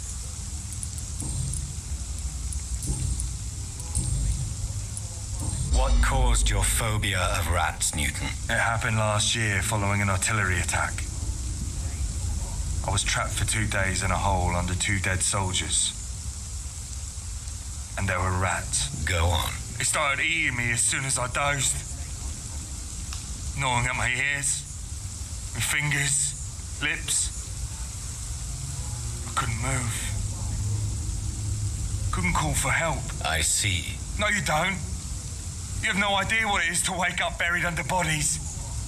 Fucking vermin eating your flesh. Oswald, he found me and saved me. Do you need No thanks, sir. Goodbye.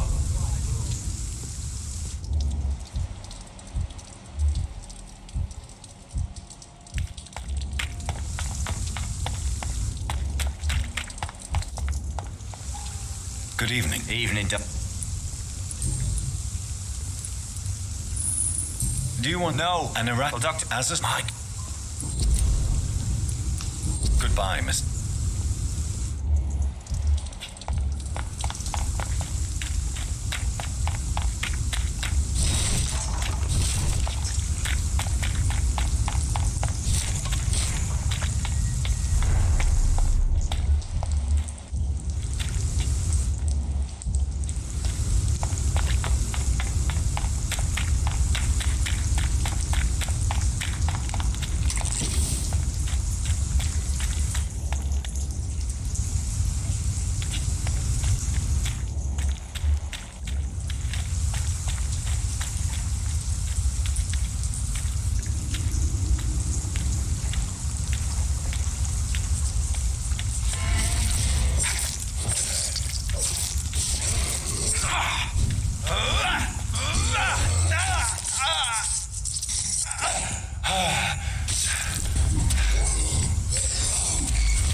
Good evening, sir.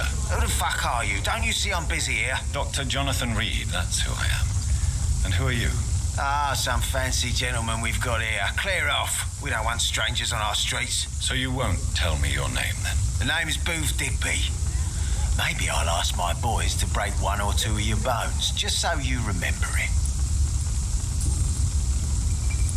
Are you some kind of vigilante patrolling these streets at night? Something like that, but the police aren't in charge here. We are, see?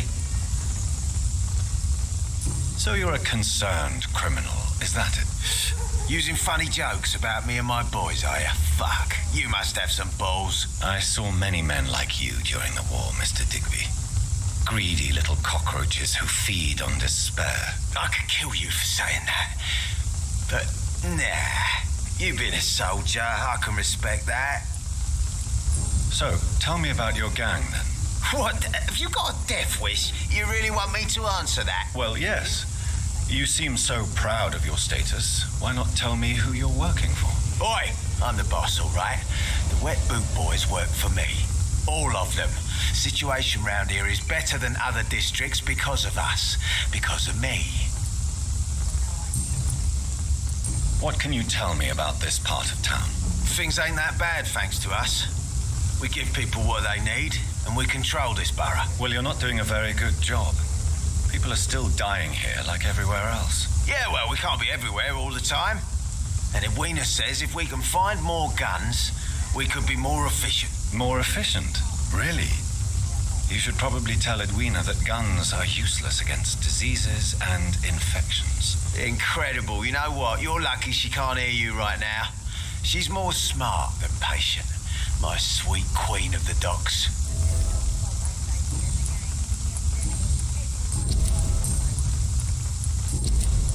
Do you know where I can find Sean Hampton? I need to talk to him. The sad saint. Why on earth do you want to talk to him? He was one of my patients at the Pembroke Hospital. Oh, yeah. I heard the poor bastard had been abducted by some cunt. You better ask Tom Watts. He knows Sean Hampton well.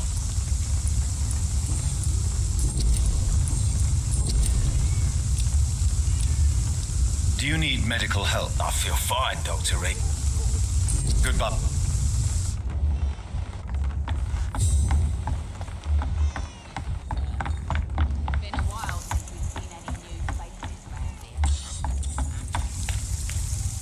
Good evening, miss. I am Dr. Reed. May I ask you a few questions? Who are you? What do you want? As I just told you, I'm a doctor. From the Pembroke Hospital, actually. The Pembroke Hospital, you say? I don't have any money for you leeches. I'm not here for charity, Miss... Miss Edwina Cox. So what do you want then? Fancy buying something from me, maybe? What can you tell me about your work? I'm a businesswoman. I buy and sell things, and I send my Wet Boot Boys after anyone who don't play nice with me. Gang member and shopkeeper. Can't be easy running double shifts. If you're interested, I may find use of a doctor who can freely walk across the city, you know. I'm not interested in a career in the criminal underworld, Miss Cox. Fair enough. Stay away from us then, if you don't want to get hurt or worse. Since my return from the war, I don't feel that concerned by threats, knives, or even bullets, if you must know. That's exactly what that stupid trade unionist claimed after he attacked one of us. Booth and I reminded him a bullet beats words every time. You're quite blunt, aren't you? I like people who know what they want and say what they think. This is a time of great opportunity for those ready to embrace their destiny.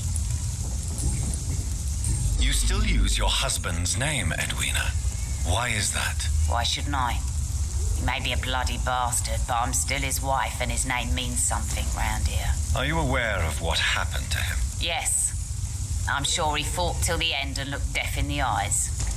The boys will mourn him. Except one of them, maybe. What can you tell me about this part of town? You can't trust anyone around here. As soon as you lower your guard, you can be sure some arsehole will take advantage of you. Really? Don't you think that's a little bit excessive? Bastards, all of them. This region only responds to violence and threats.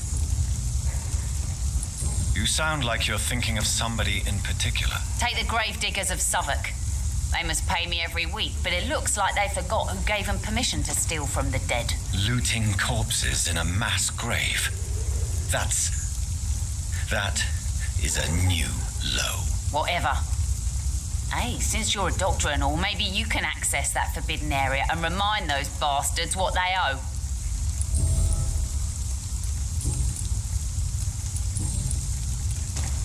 Booth Digby looks at you with love-struck eyes. Tell me, Edwina, is the feeling mutual? You have no idea how refreshing it can be for a woman to receive all the pleasure she needs. For once. I'll take your word for it. What is it, Doctor? A woman's not supposed to talk about these things.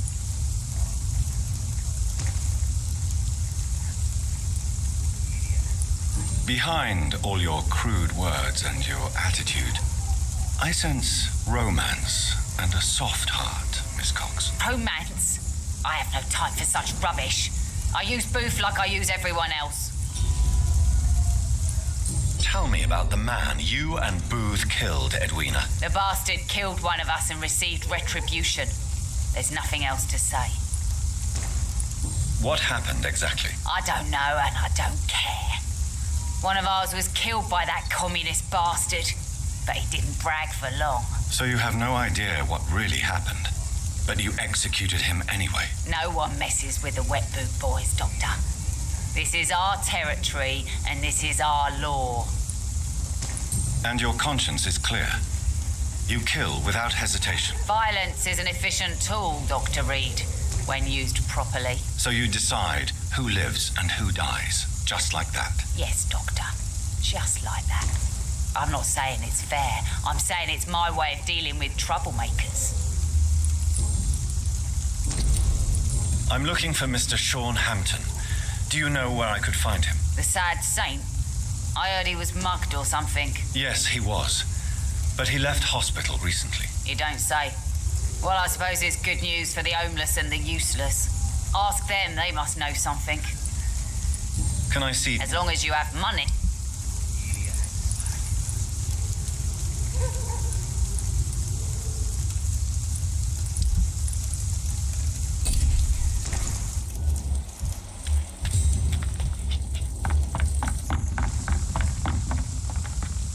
You again. Tell me about the man you killed, Booth. What happened? One of us had been killed, so we had to retaliate.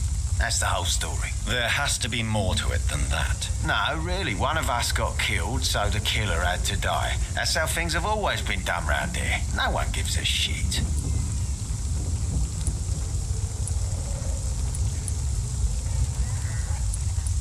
Don't you see it's an endless spiral?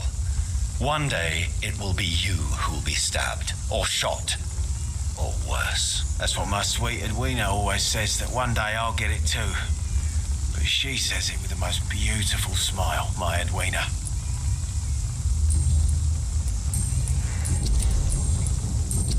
Goodbye.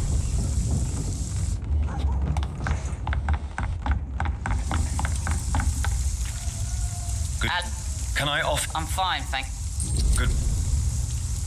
The sewer dog's fault, they say. Then the gangs, the epidemics, everyone's throwing the blame.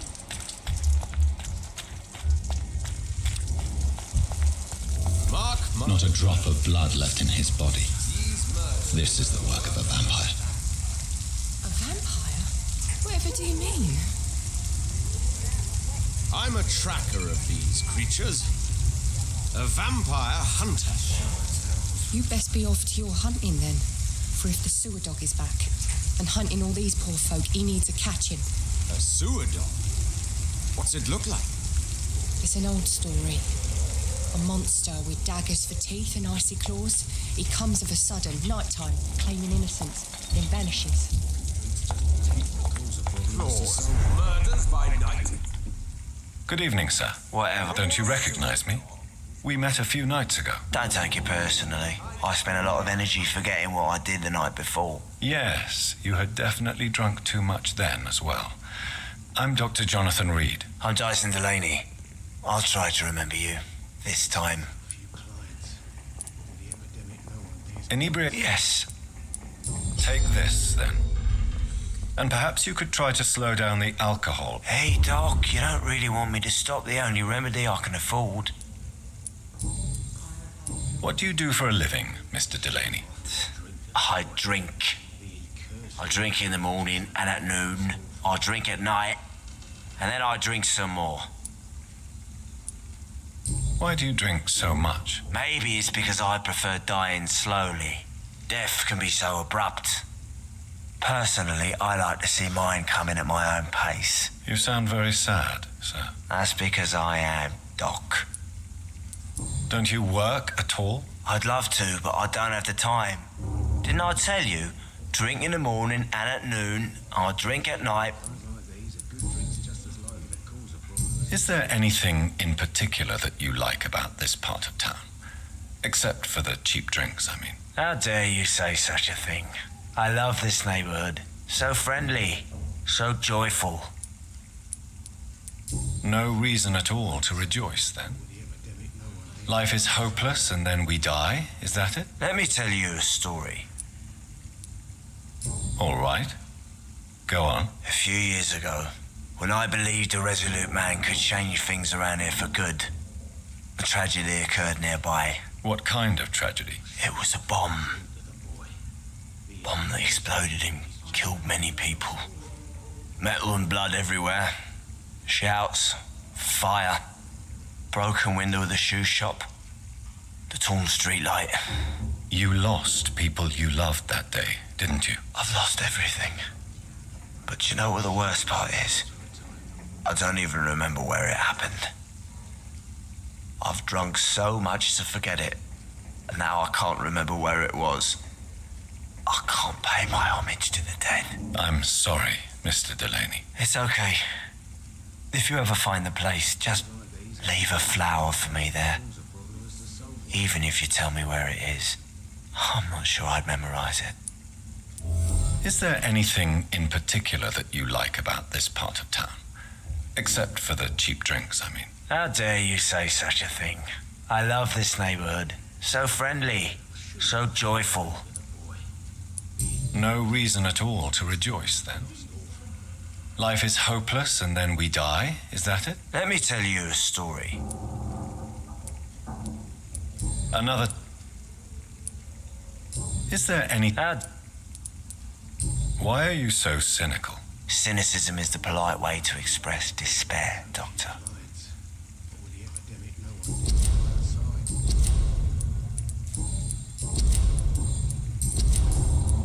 Surely you must have had dreams and expectations when you were young, like everybody else. Sure, I wanted things to change. To really change, and to change for good. The bigger the dream, the harder the fall. Sounds like you were an idealist, which is honorable. No, sir. I was an anarchist and I believed that exclusive property is a robbery in nature. I wanted a new world to rise from the ashes, Dr. Reed. Do you really think the world is that bad? No, I believe we all can choose to make it better. But most of us are too weak, too corrupt and too guilty. I failed for sure, but others will come. I want to know more about your past as an anarchist, Dyson. I'm still an anarchist, Doctor, make no mistake. I just reject violence as a tool to change the world, unlike my comrades.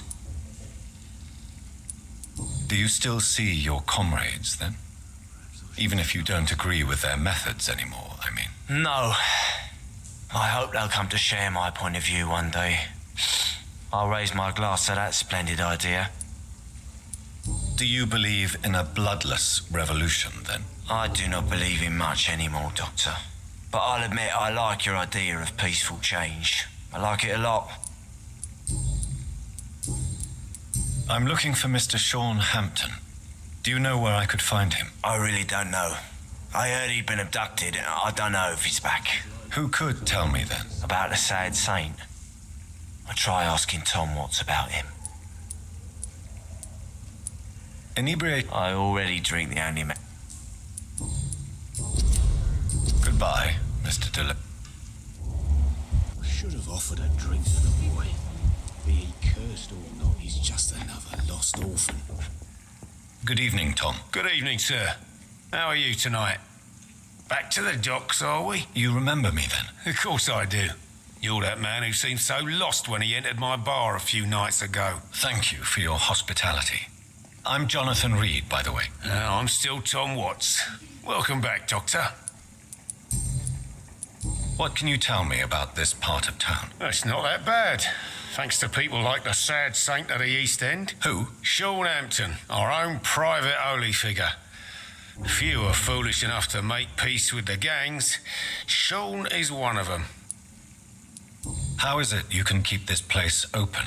This part of town doesn't seem particularly safe. Well, since everybody needs a drink, my pub is considered neutral ground by most groups. I see. So you get pressure from all sides about how this place should be run, do you? Something like that. Nothing that a few wise words and a bottle of gin can't solve. Since I'm here, is there anything I can do? Well, perhaps, Doctor. Peace partly depends on my stock of gin. And with the epidemic, my supplies are running low. How could a physician help you in this matter? I have a small warehouse just past the quarantine line. Perhaps, with you being a doctor, you could go there and come back? Doctors aren't immune to disease, you know. Very well. Show me where it is. I'll see what I can do. Oh, thank you, sir. Here's the key to get in. You're about to save many dry throats. You're something of a figurehead around here. I'm only pouring alcohol for everyone to forget their troubles. Sean Hampton is the one giving them long-term hope.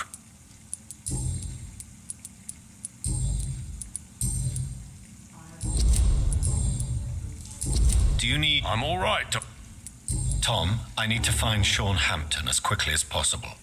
I've been told you could help me. I heard the sad saint was recovering at Pembroke Hospital. Did he leave or something? I believe he returned to his flock. Can you confirm that? Oh, I bet you're right. Sean can't help but worry about the poor and sick. Oh, I guess it has something to do with what happened to him as a baby. Please, tell me. Well, I don't like to gossip, but I heard that the sad saint was abandoned as a baby in front of a Catholic orphanage in Dublin. That would explain his faith and need to help everyone. The important thing is I find him. Quickly. Why not try his night asylum? He takes care of those who need a meal or a roof there. Where is it? It's in an old warehouse, northwest of here. Just follow the bank to the west and go north when you reach the end of the pier.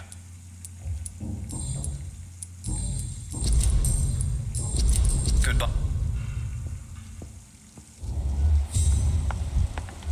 Few clients. What with the epidemic, no one dares. Evening, miss. Well, I never. That's a first. Customers who make that much. I'm much... Welcome back to the Turquoise Turtle then, Doc. What can you tell me about... People don't appreciate that. You look concerned, Miss Cavendish. This is a bad borough. So you and... Tom's the... This place seems... We get people of all... So this bar is neutral territory? Yeah. Tom's convinced this is something the locals... Your boss? Yeah.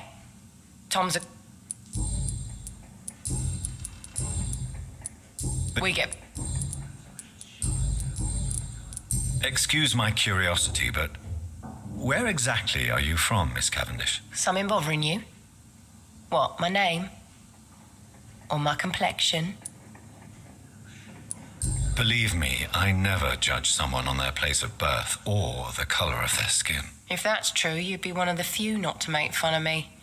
Just you, Tom, Dyson, Miss Fishburne, and of course Mr. Hampton. I'm sorry if I worried you. I was just curious to find out if you know this part of town well. Nosy. My dad was a sailor from Bombay, and my mum was a maid born up in Glasgow. They got married in London. And here I am.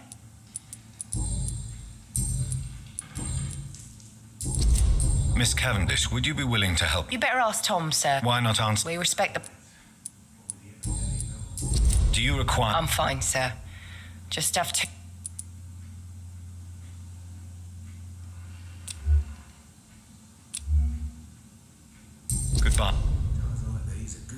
just as likely to cause a illness to someone.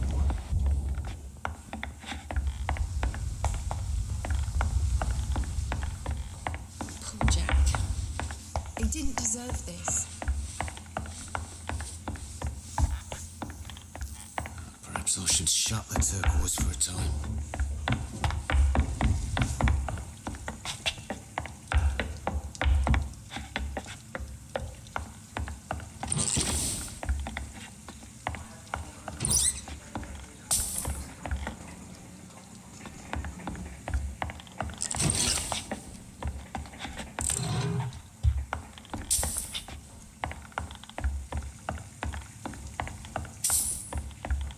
I think I'm losing my mind.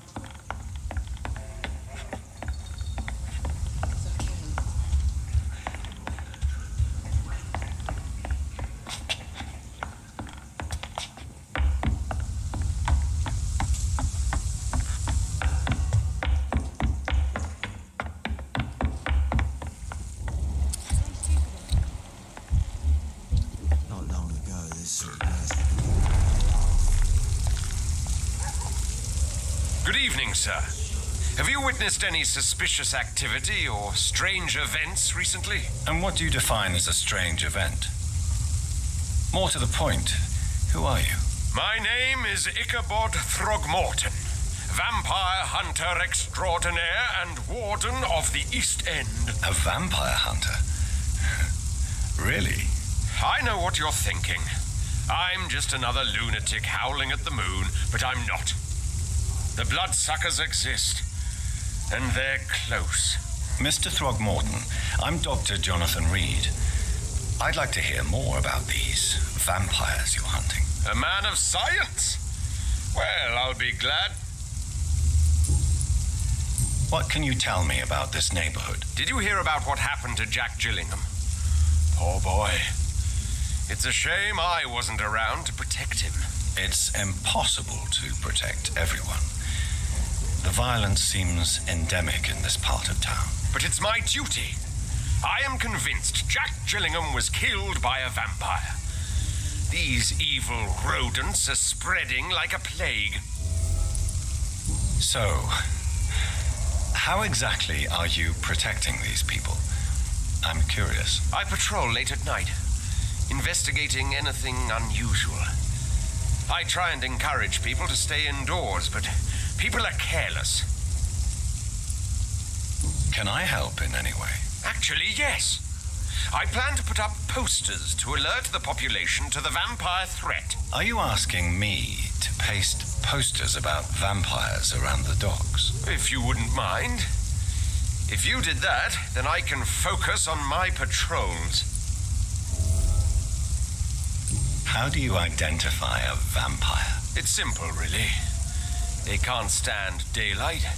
They're afraid of garlic and holy symbols. They also cannot enter a house without being invited. Have you ever killed one of these creatures? Yourself, I mean. Of course I have. What kind of question is that? It's a dirty business, believe me.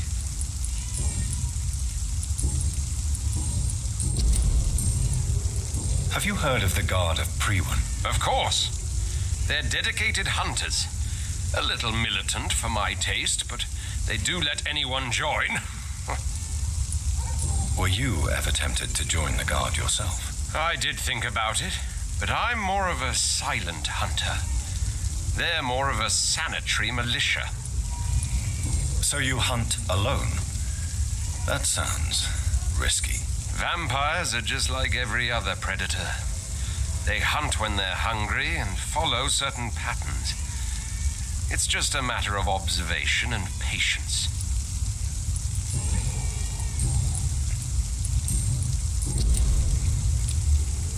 Do you need my medical advice? I appreciate your concern, but I'm perfectly fine, thank you.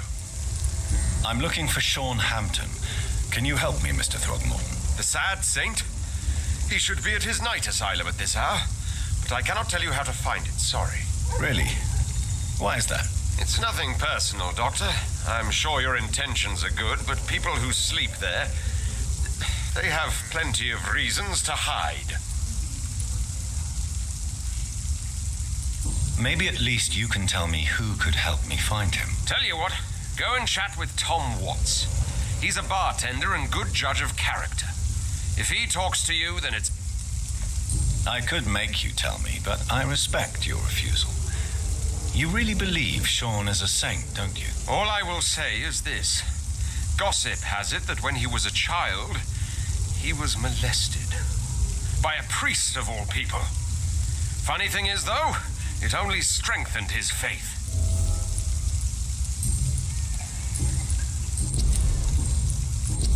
Good.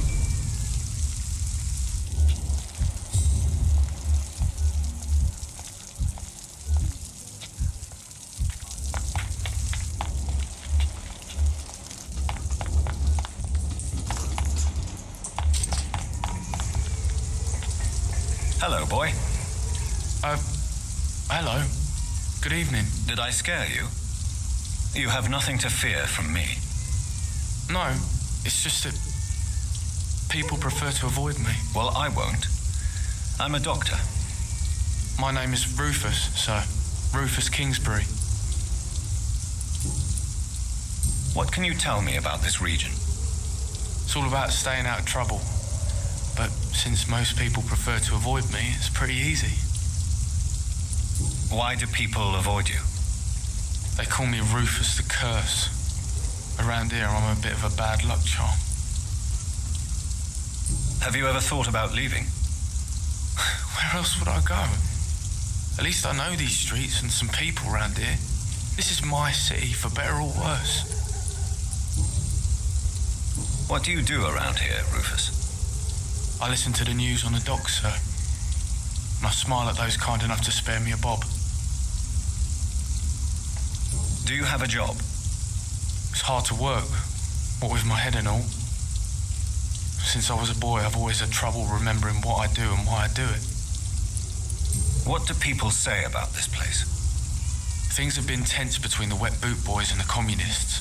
They both feel they should run the docks. Are you alone? Where is your family? I don't have any. My parents are dead. So you have no home? You're sleeping rough? No. I mean, yes. I live on the streets. I have no home. You should be careful, Rufus. There are things that lurk in the shadows of this city. Things that prey on the lonely and the desperate. Well, I've known worse. I'm not all alone. I have Mrs. Fishburne. She's been very kind to me. Why do you think she's so considerate? I can't say, sir. I guess she's a good soul. Sometimes it's like she replaces the mother I lost, even if we're not related.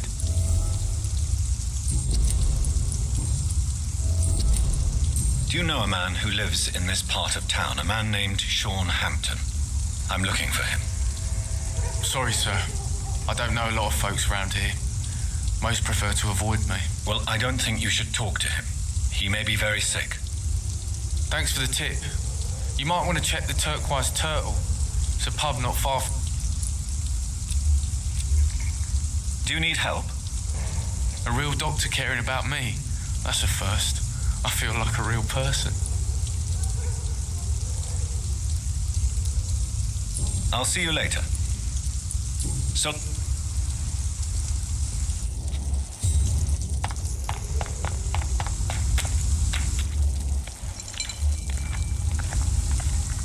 Good evening, sir. Good evening.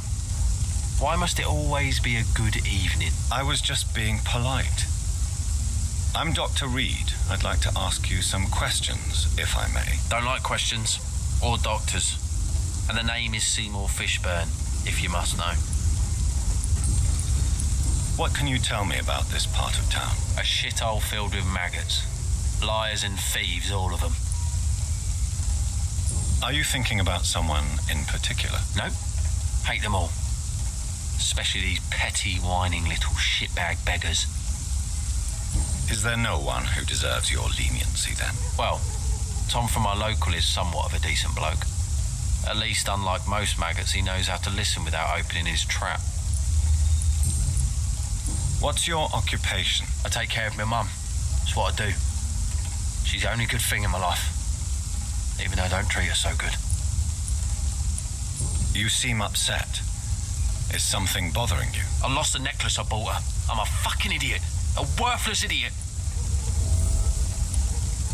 Sometimes it's hard to be a good son. I just want her to smile. No, I was thankful for her patience, appreciated like... God knows she deserves it.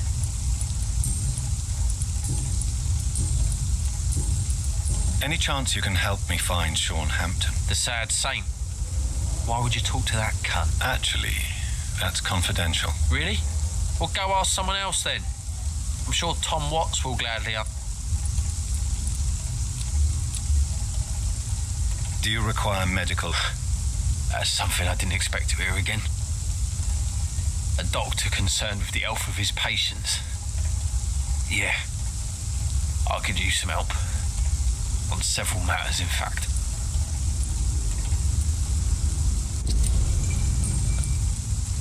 Goodbye,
It's locked, all right.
Good evening. Yeah. Do you require... I don't know which kind of doctor you're used to dealing with, but it's a doctor's purpose to heal people. And is it your purpose as well, Mr. Reed? I would say it's a convenient way for gaining people's trust. Goodbye.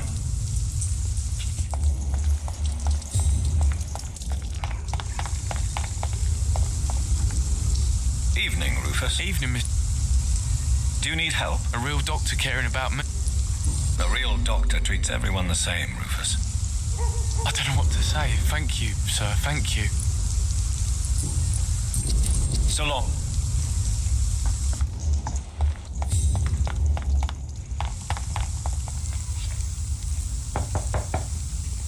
Good evening, madam.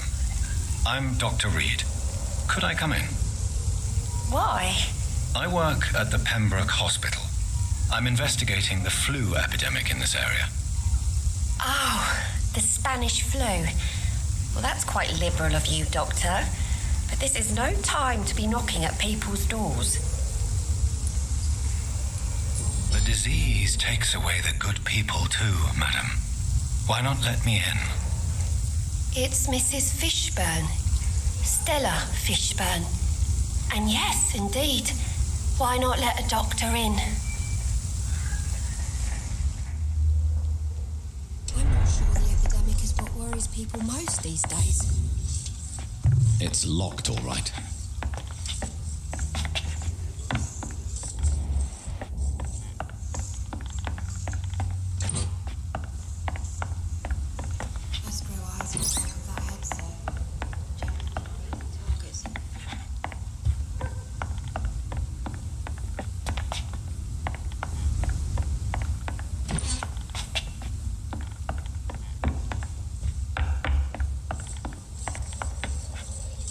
So you have questions about the flu, then?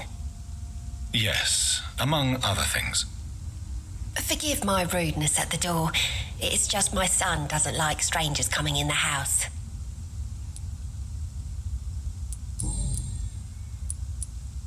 How is life around here? Life has always been hard in the East End. But it's everywhere nowadays, isn't it? Do you think the increase in violence has anything to do with the epidemic? Don't know. But it's most likely linked to the gangs, if you ask me. Recently, It's like everyone has had to pick a side. Violence has always fed on poverty, don't you think? It's a cruel law of the human condition. And selfishness is their rotten fruit. These days, you can just die in the gutter and no one will bat an eye. May I ask what you do for a living, Mrs. Fishburne? Since my husband died, I worked at the Dawson Rope factory, but it closed before the war. I occasionally help at the night asylum in exchange for food. Did your husband die in the war? Oh no, my Jack was a docker. He died when my Seymour was just a lad. The poor boy saw his dad slip and fall from that scaffolding. How do you pay the rent then? My Seymour works at the docks, just like his dad. He's very attached to the house he grew up in. It's not always easy, but we get by all right. The orphan that regards you as a mother. Please tell me about him, Stella. You mean Rufus? I wish I could do even more for the poor boy. Most people are so selfish. But you're not. Years may have passed, but I haven't forgotten how it feels to go through days with nothing but an empty stomach.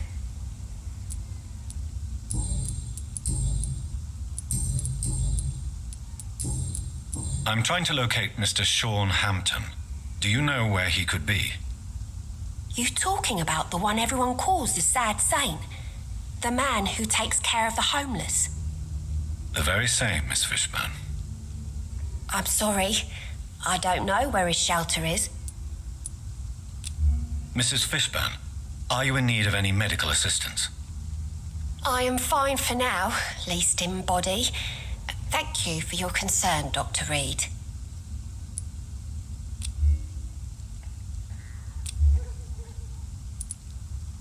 Goodbye.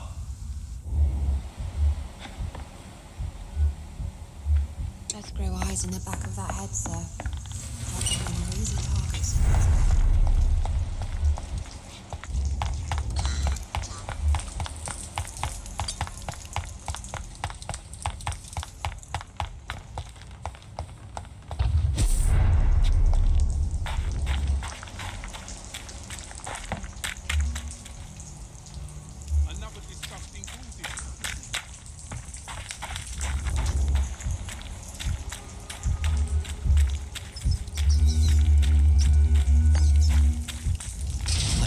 Enter.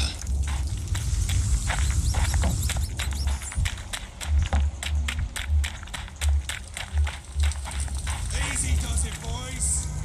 We can deal with this man. Murdering bastard!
Seems like the guard of Cleveland is on Sean Hampton's trail, too.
This is despicable. I have this thirst for blood. This is despicable.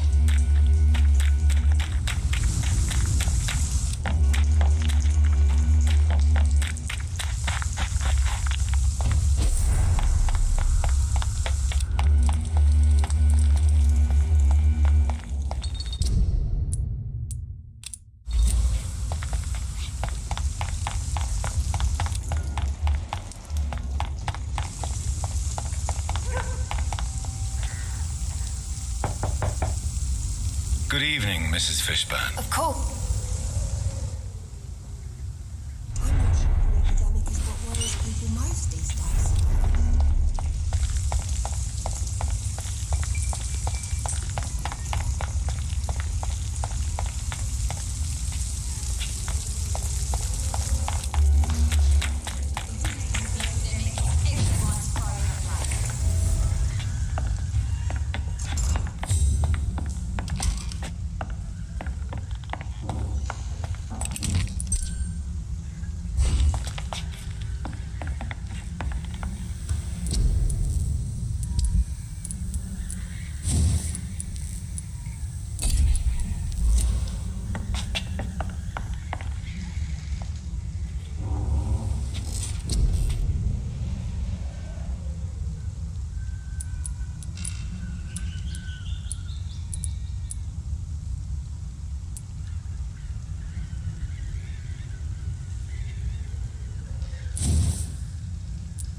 Good evening, Mr. Dillon. What?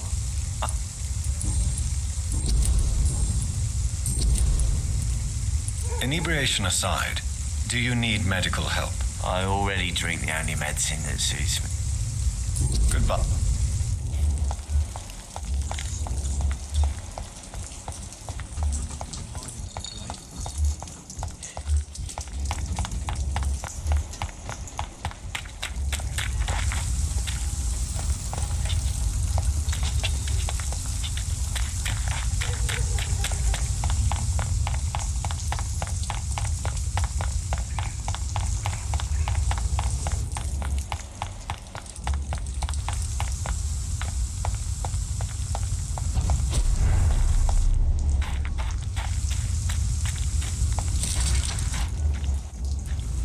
Another disgusting lunatic. You think? Crush the leech,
this corpse are deep, the result of rabid rage.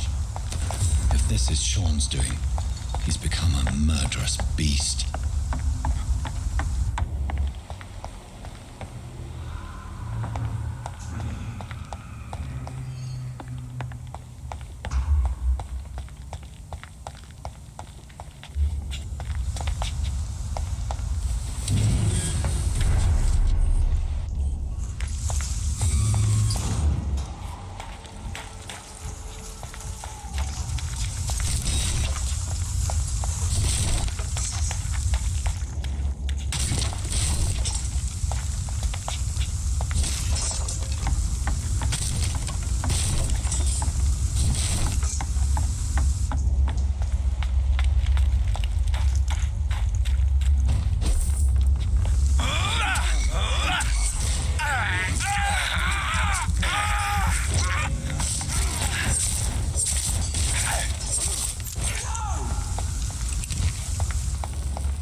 Good evening, Doc. Good.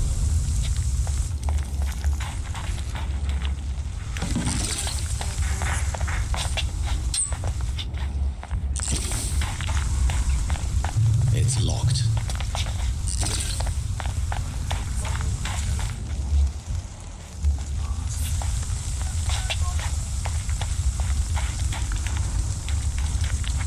Good evening, miss.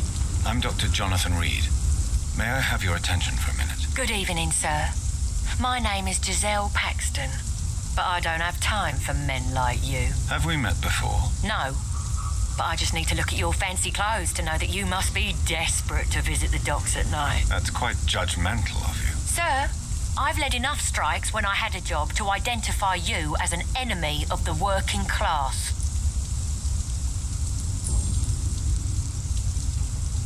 May I ask what you do for a living? I'm killing myself scraping for a living.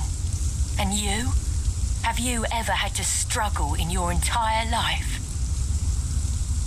As I told you, I'm a doctor. You have to work a lot to earn that title. Oh, a doctor. Born with money in a nice house, were we? Was Daddy a banker or a doctor himself? Why such hatred? Are you judging me by my clothes and my job? Course I am. Fuck, you're so blind. You don't even see your privilege.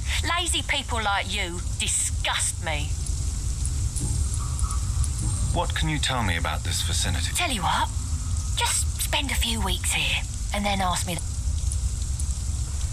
If you have something to say, say it. I'm getting tired of all this. Oh, you want information instead?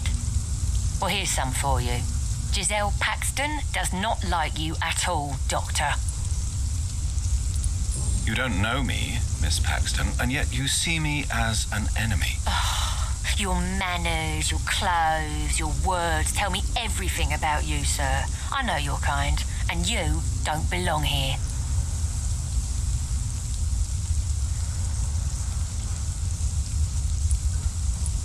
Oh no, Miss Paxton, you really don't know my kind. You have no idea who I am. All right, okay. No need to get all worked up.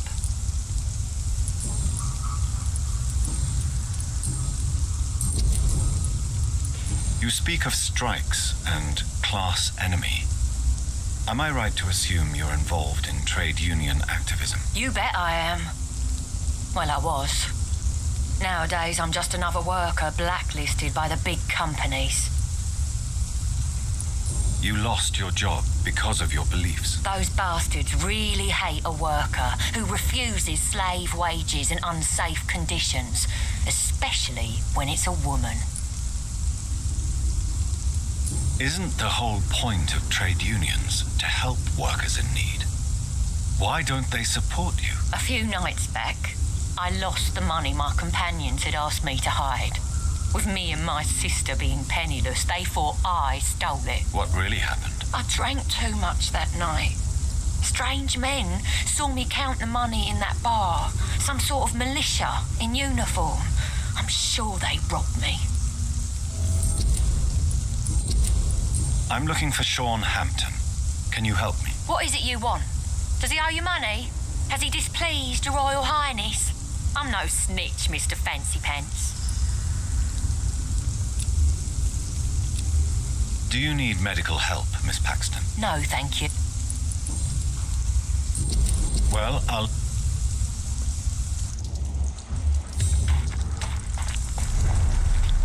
Good evening, miss. I'm Dr. Jonathan Reed. Can I help you? A fancy doctor lurking at night by the docks? Not fishy at all. And what about you? Working outside at night in this dangerous part of town? You want to know my secret?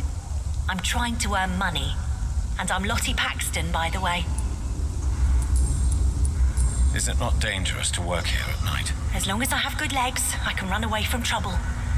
The sad saint now provides me and my sister a bed and a roof. I don't want to lose that.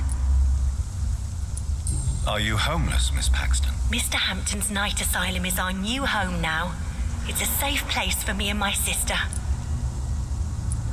What can you tell me about the sad saint? It's just the nickname of Sean Hampton, the sad saint of the East End.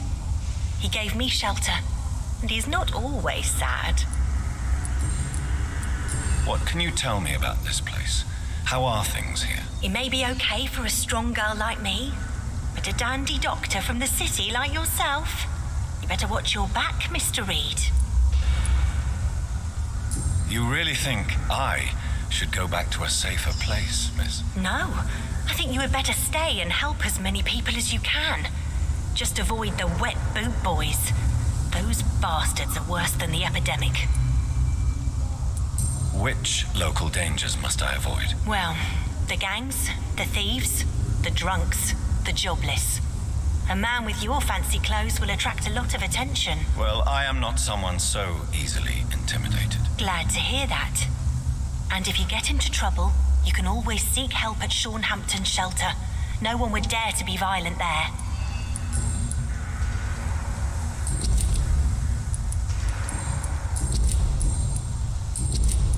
I'm looking for Sean Hampton. Can you help me? Mr. Hampton must be in his office at the night asylum he manages, I suppose. Why do you want to see him? He was a patient of mine at the Pembroke Hospital, but he left abruptly. I see. Well, Mr. Hampton is a discreet and dedicated man. I'm sure you'll find him soon enough. Do you need my med... I'm fine, Dr. Reed. Goodbye. Worries me.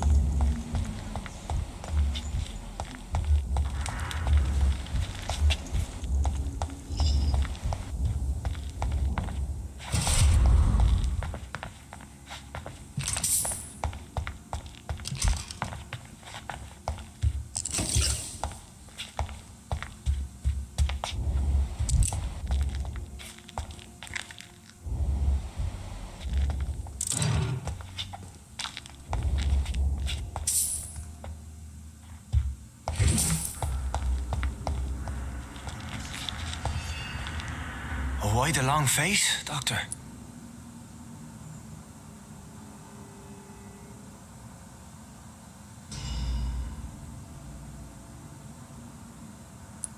How dare you welcome me as if everything is the same?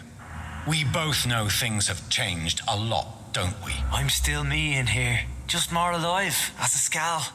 It's a new beginning, Doctor. Since you left Pembroke, the amount of blood that has been shed, it's hard to believe you, Sean. Ask what you will. As the Lord is my shepherd, I will not speak a lie to you. Aren't you afraid of what you've become? We are blessed, Doctor. Can't you see it? The Lord has made us able to walk amongst the plague and aid those that need it.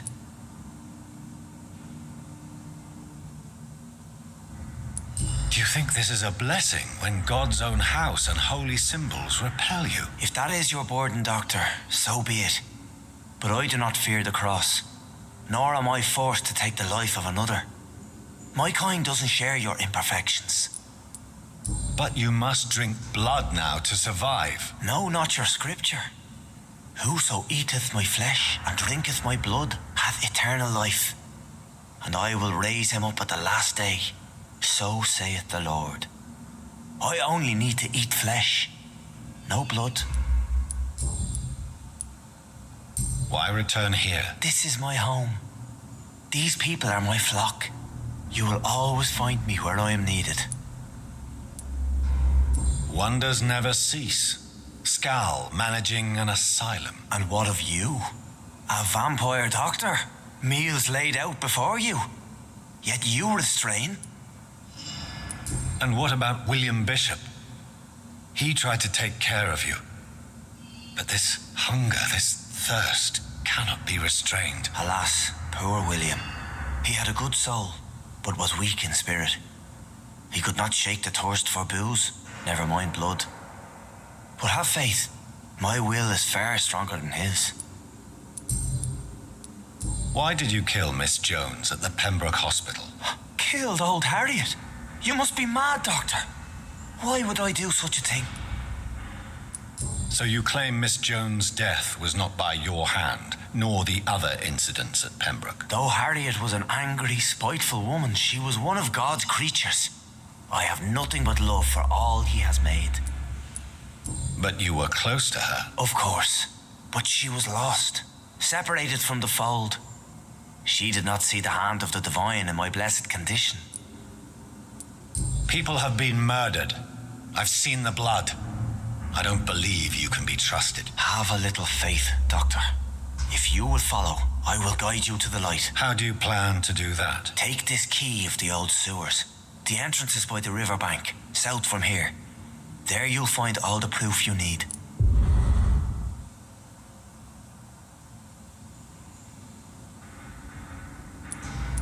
I will not look kindly on you if you're trying to trick me. I'll be here when you return. If you still think I'm a threat then, well, I surrender myself to your judgment. We shall have a good chat later, Dr. Reed. We'll have a talk when you've returned from the sewers. It's in the pits, where the city is darkest, the place you'll find your light.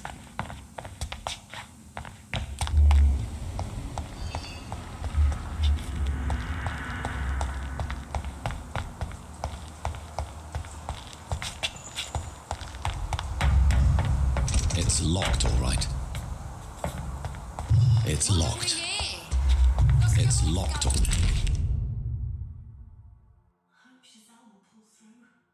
right. Or are you just out of your mind?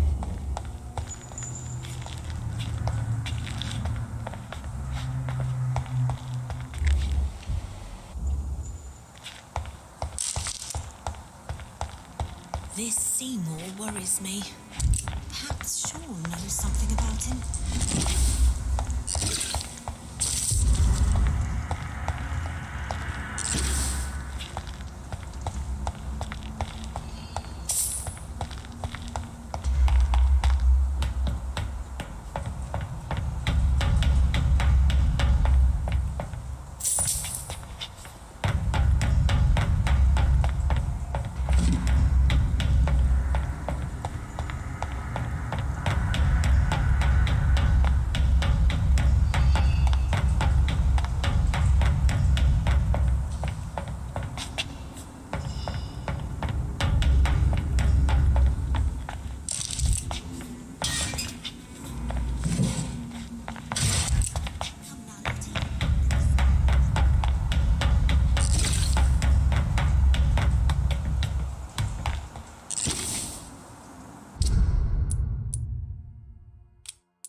We'll have a talk when you've returned from the sewers, Dr. Reed.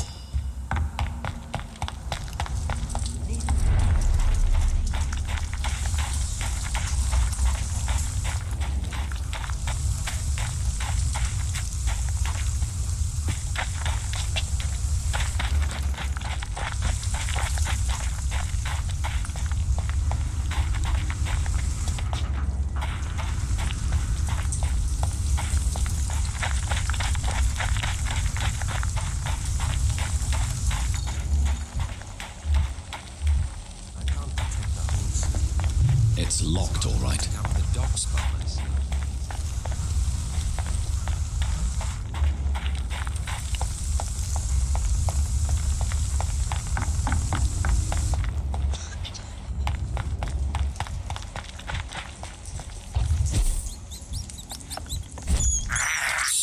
I have this thirst for blood.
This could be the public house Giselle Paxton mentioned.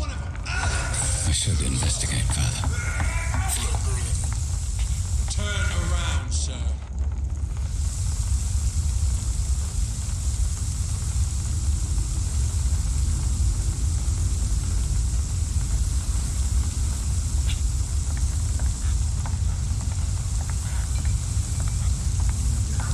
Burn it, boys!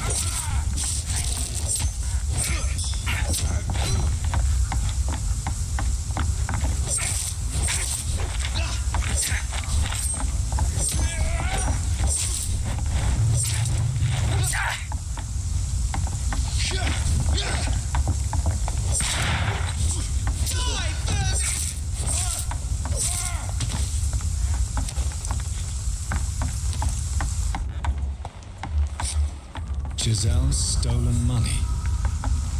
Freeman has some unethical ways of financing their war.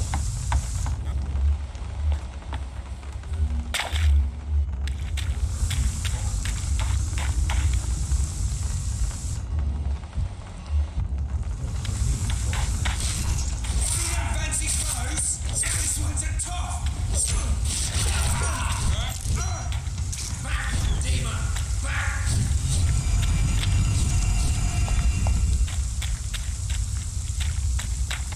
We'll crush this.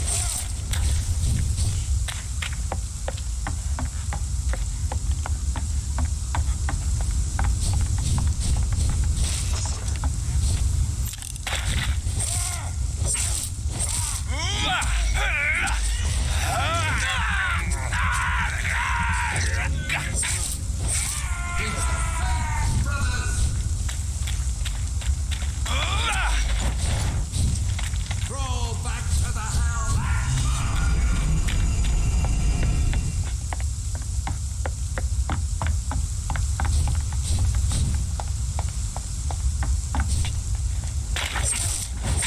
God walks with me.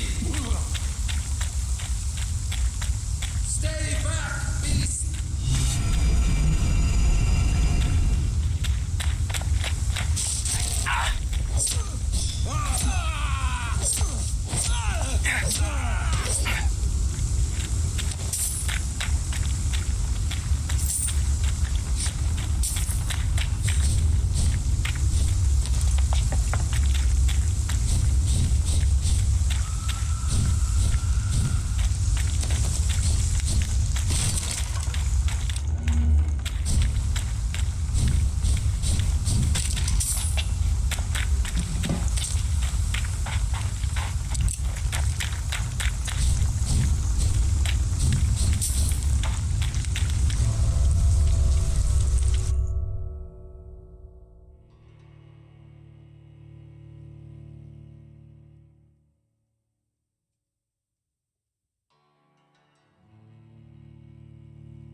That doesn't work.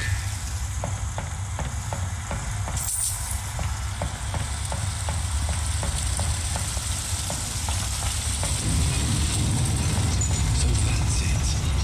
These wheels control the water level.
doing this.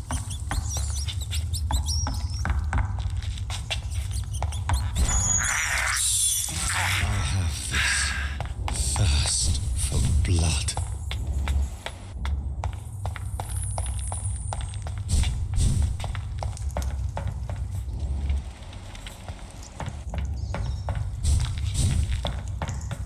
I cannot enter.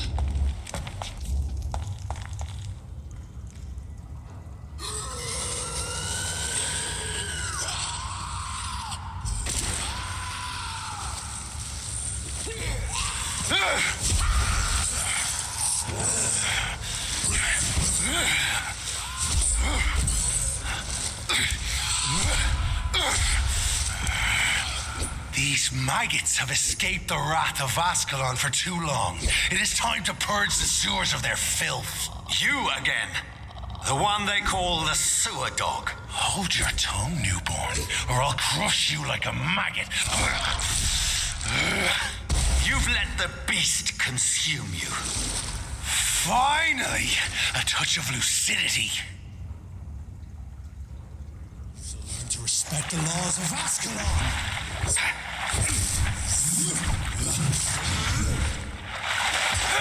Snap like a hare's purple bones,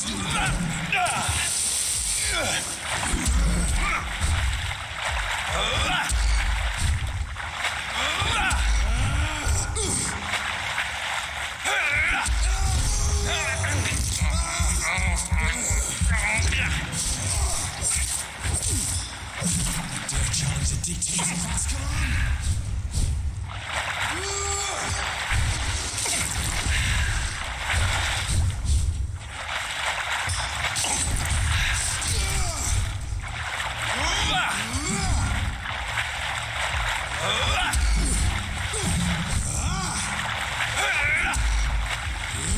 Power you cannot comprehend.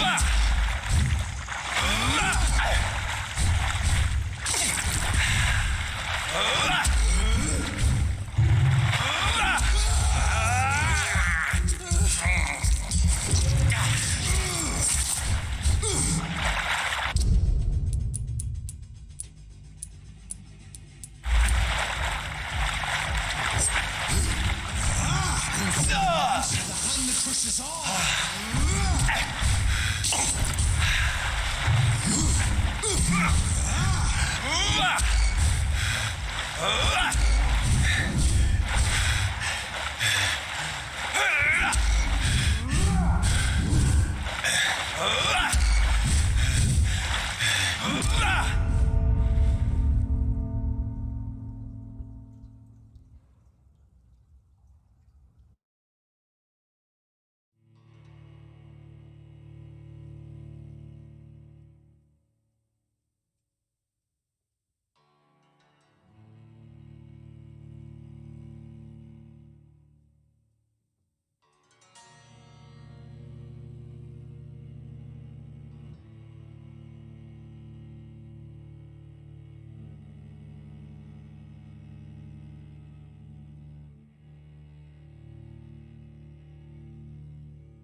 You shall learn to respect the laws of Ascalon.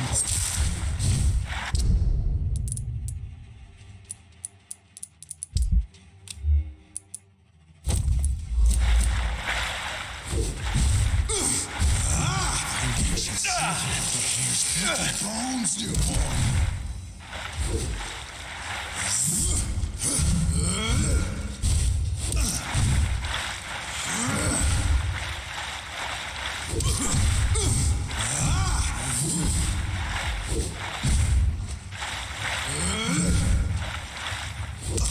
My power you cannot comprehend.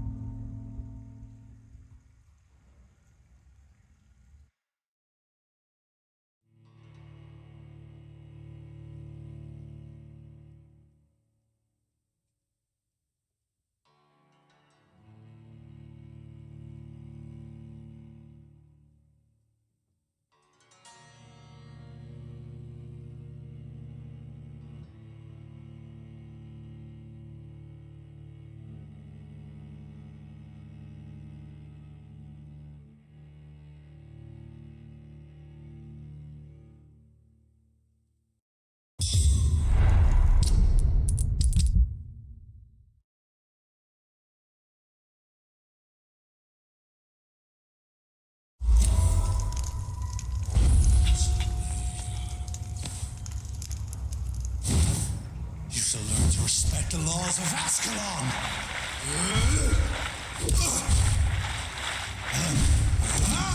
You dare challenge the dictates of Ascalon?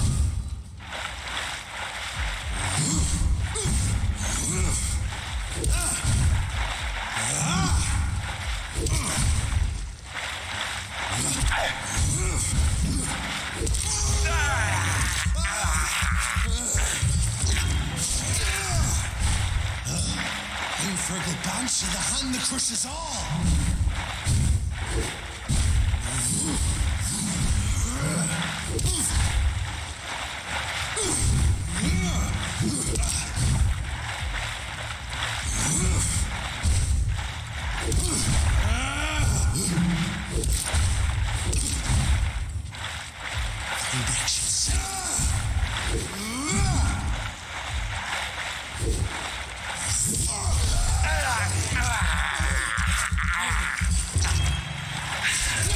Whence you vanished while slaughtering skulls while singing your name?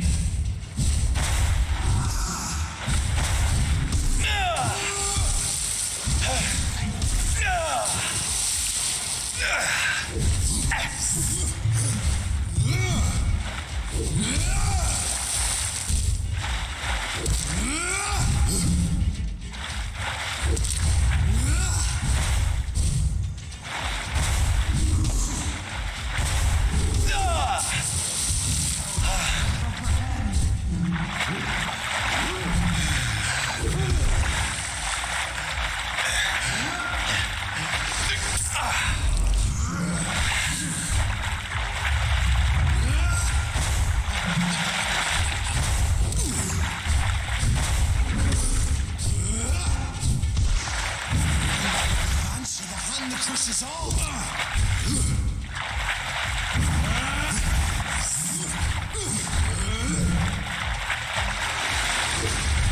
And thine shall be a fair skull to adorn my mat!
Learn to respect the laws of Ascalon!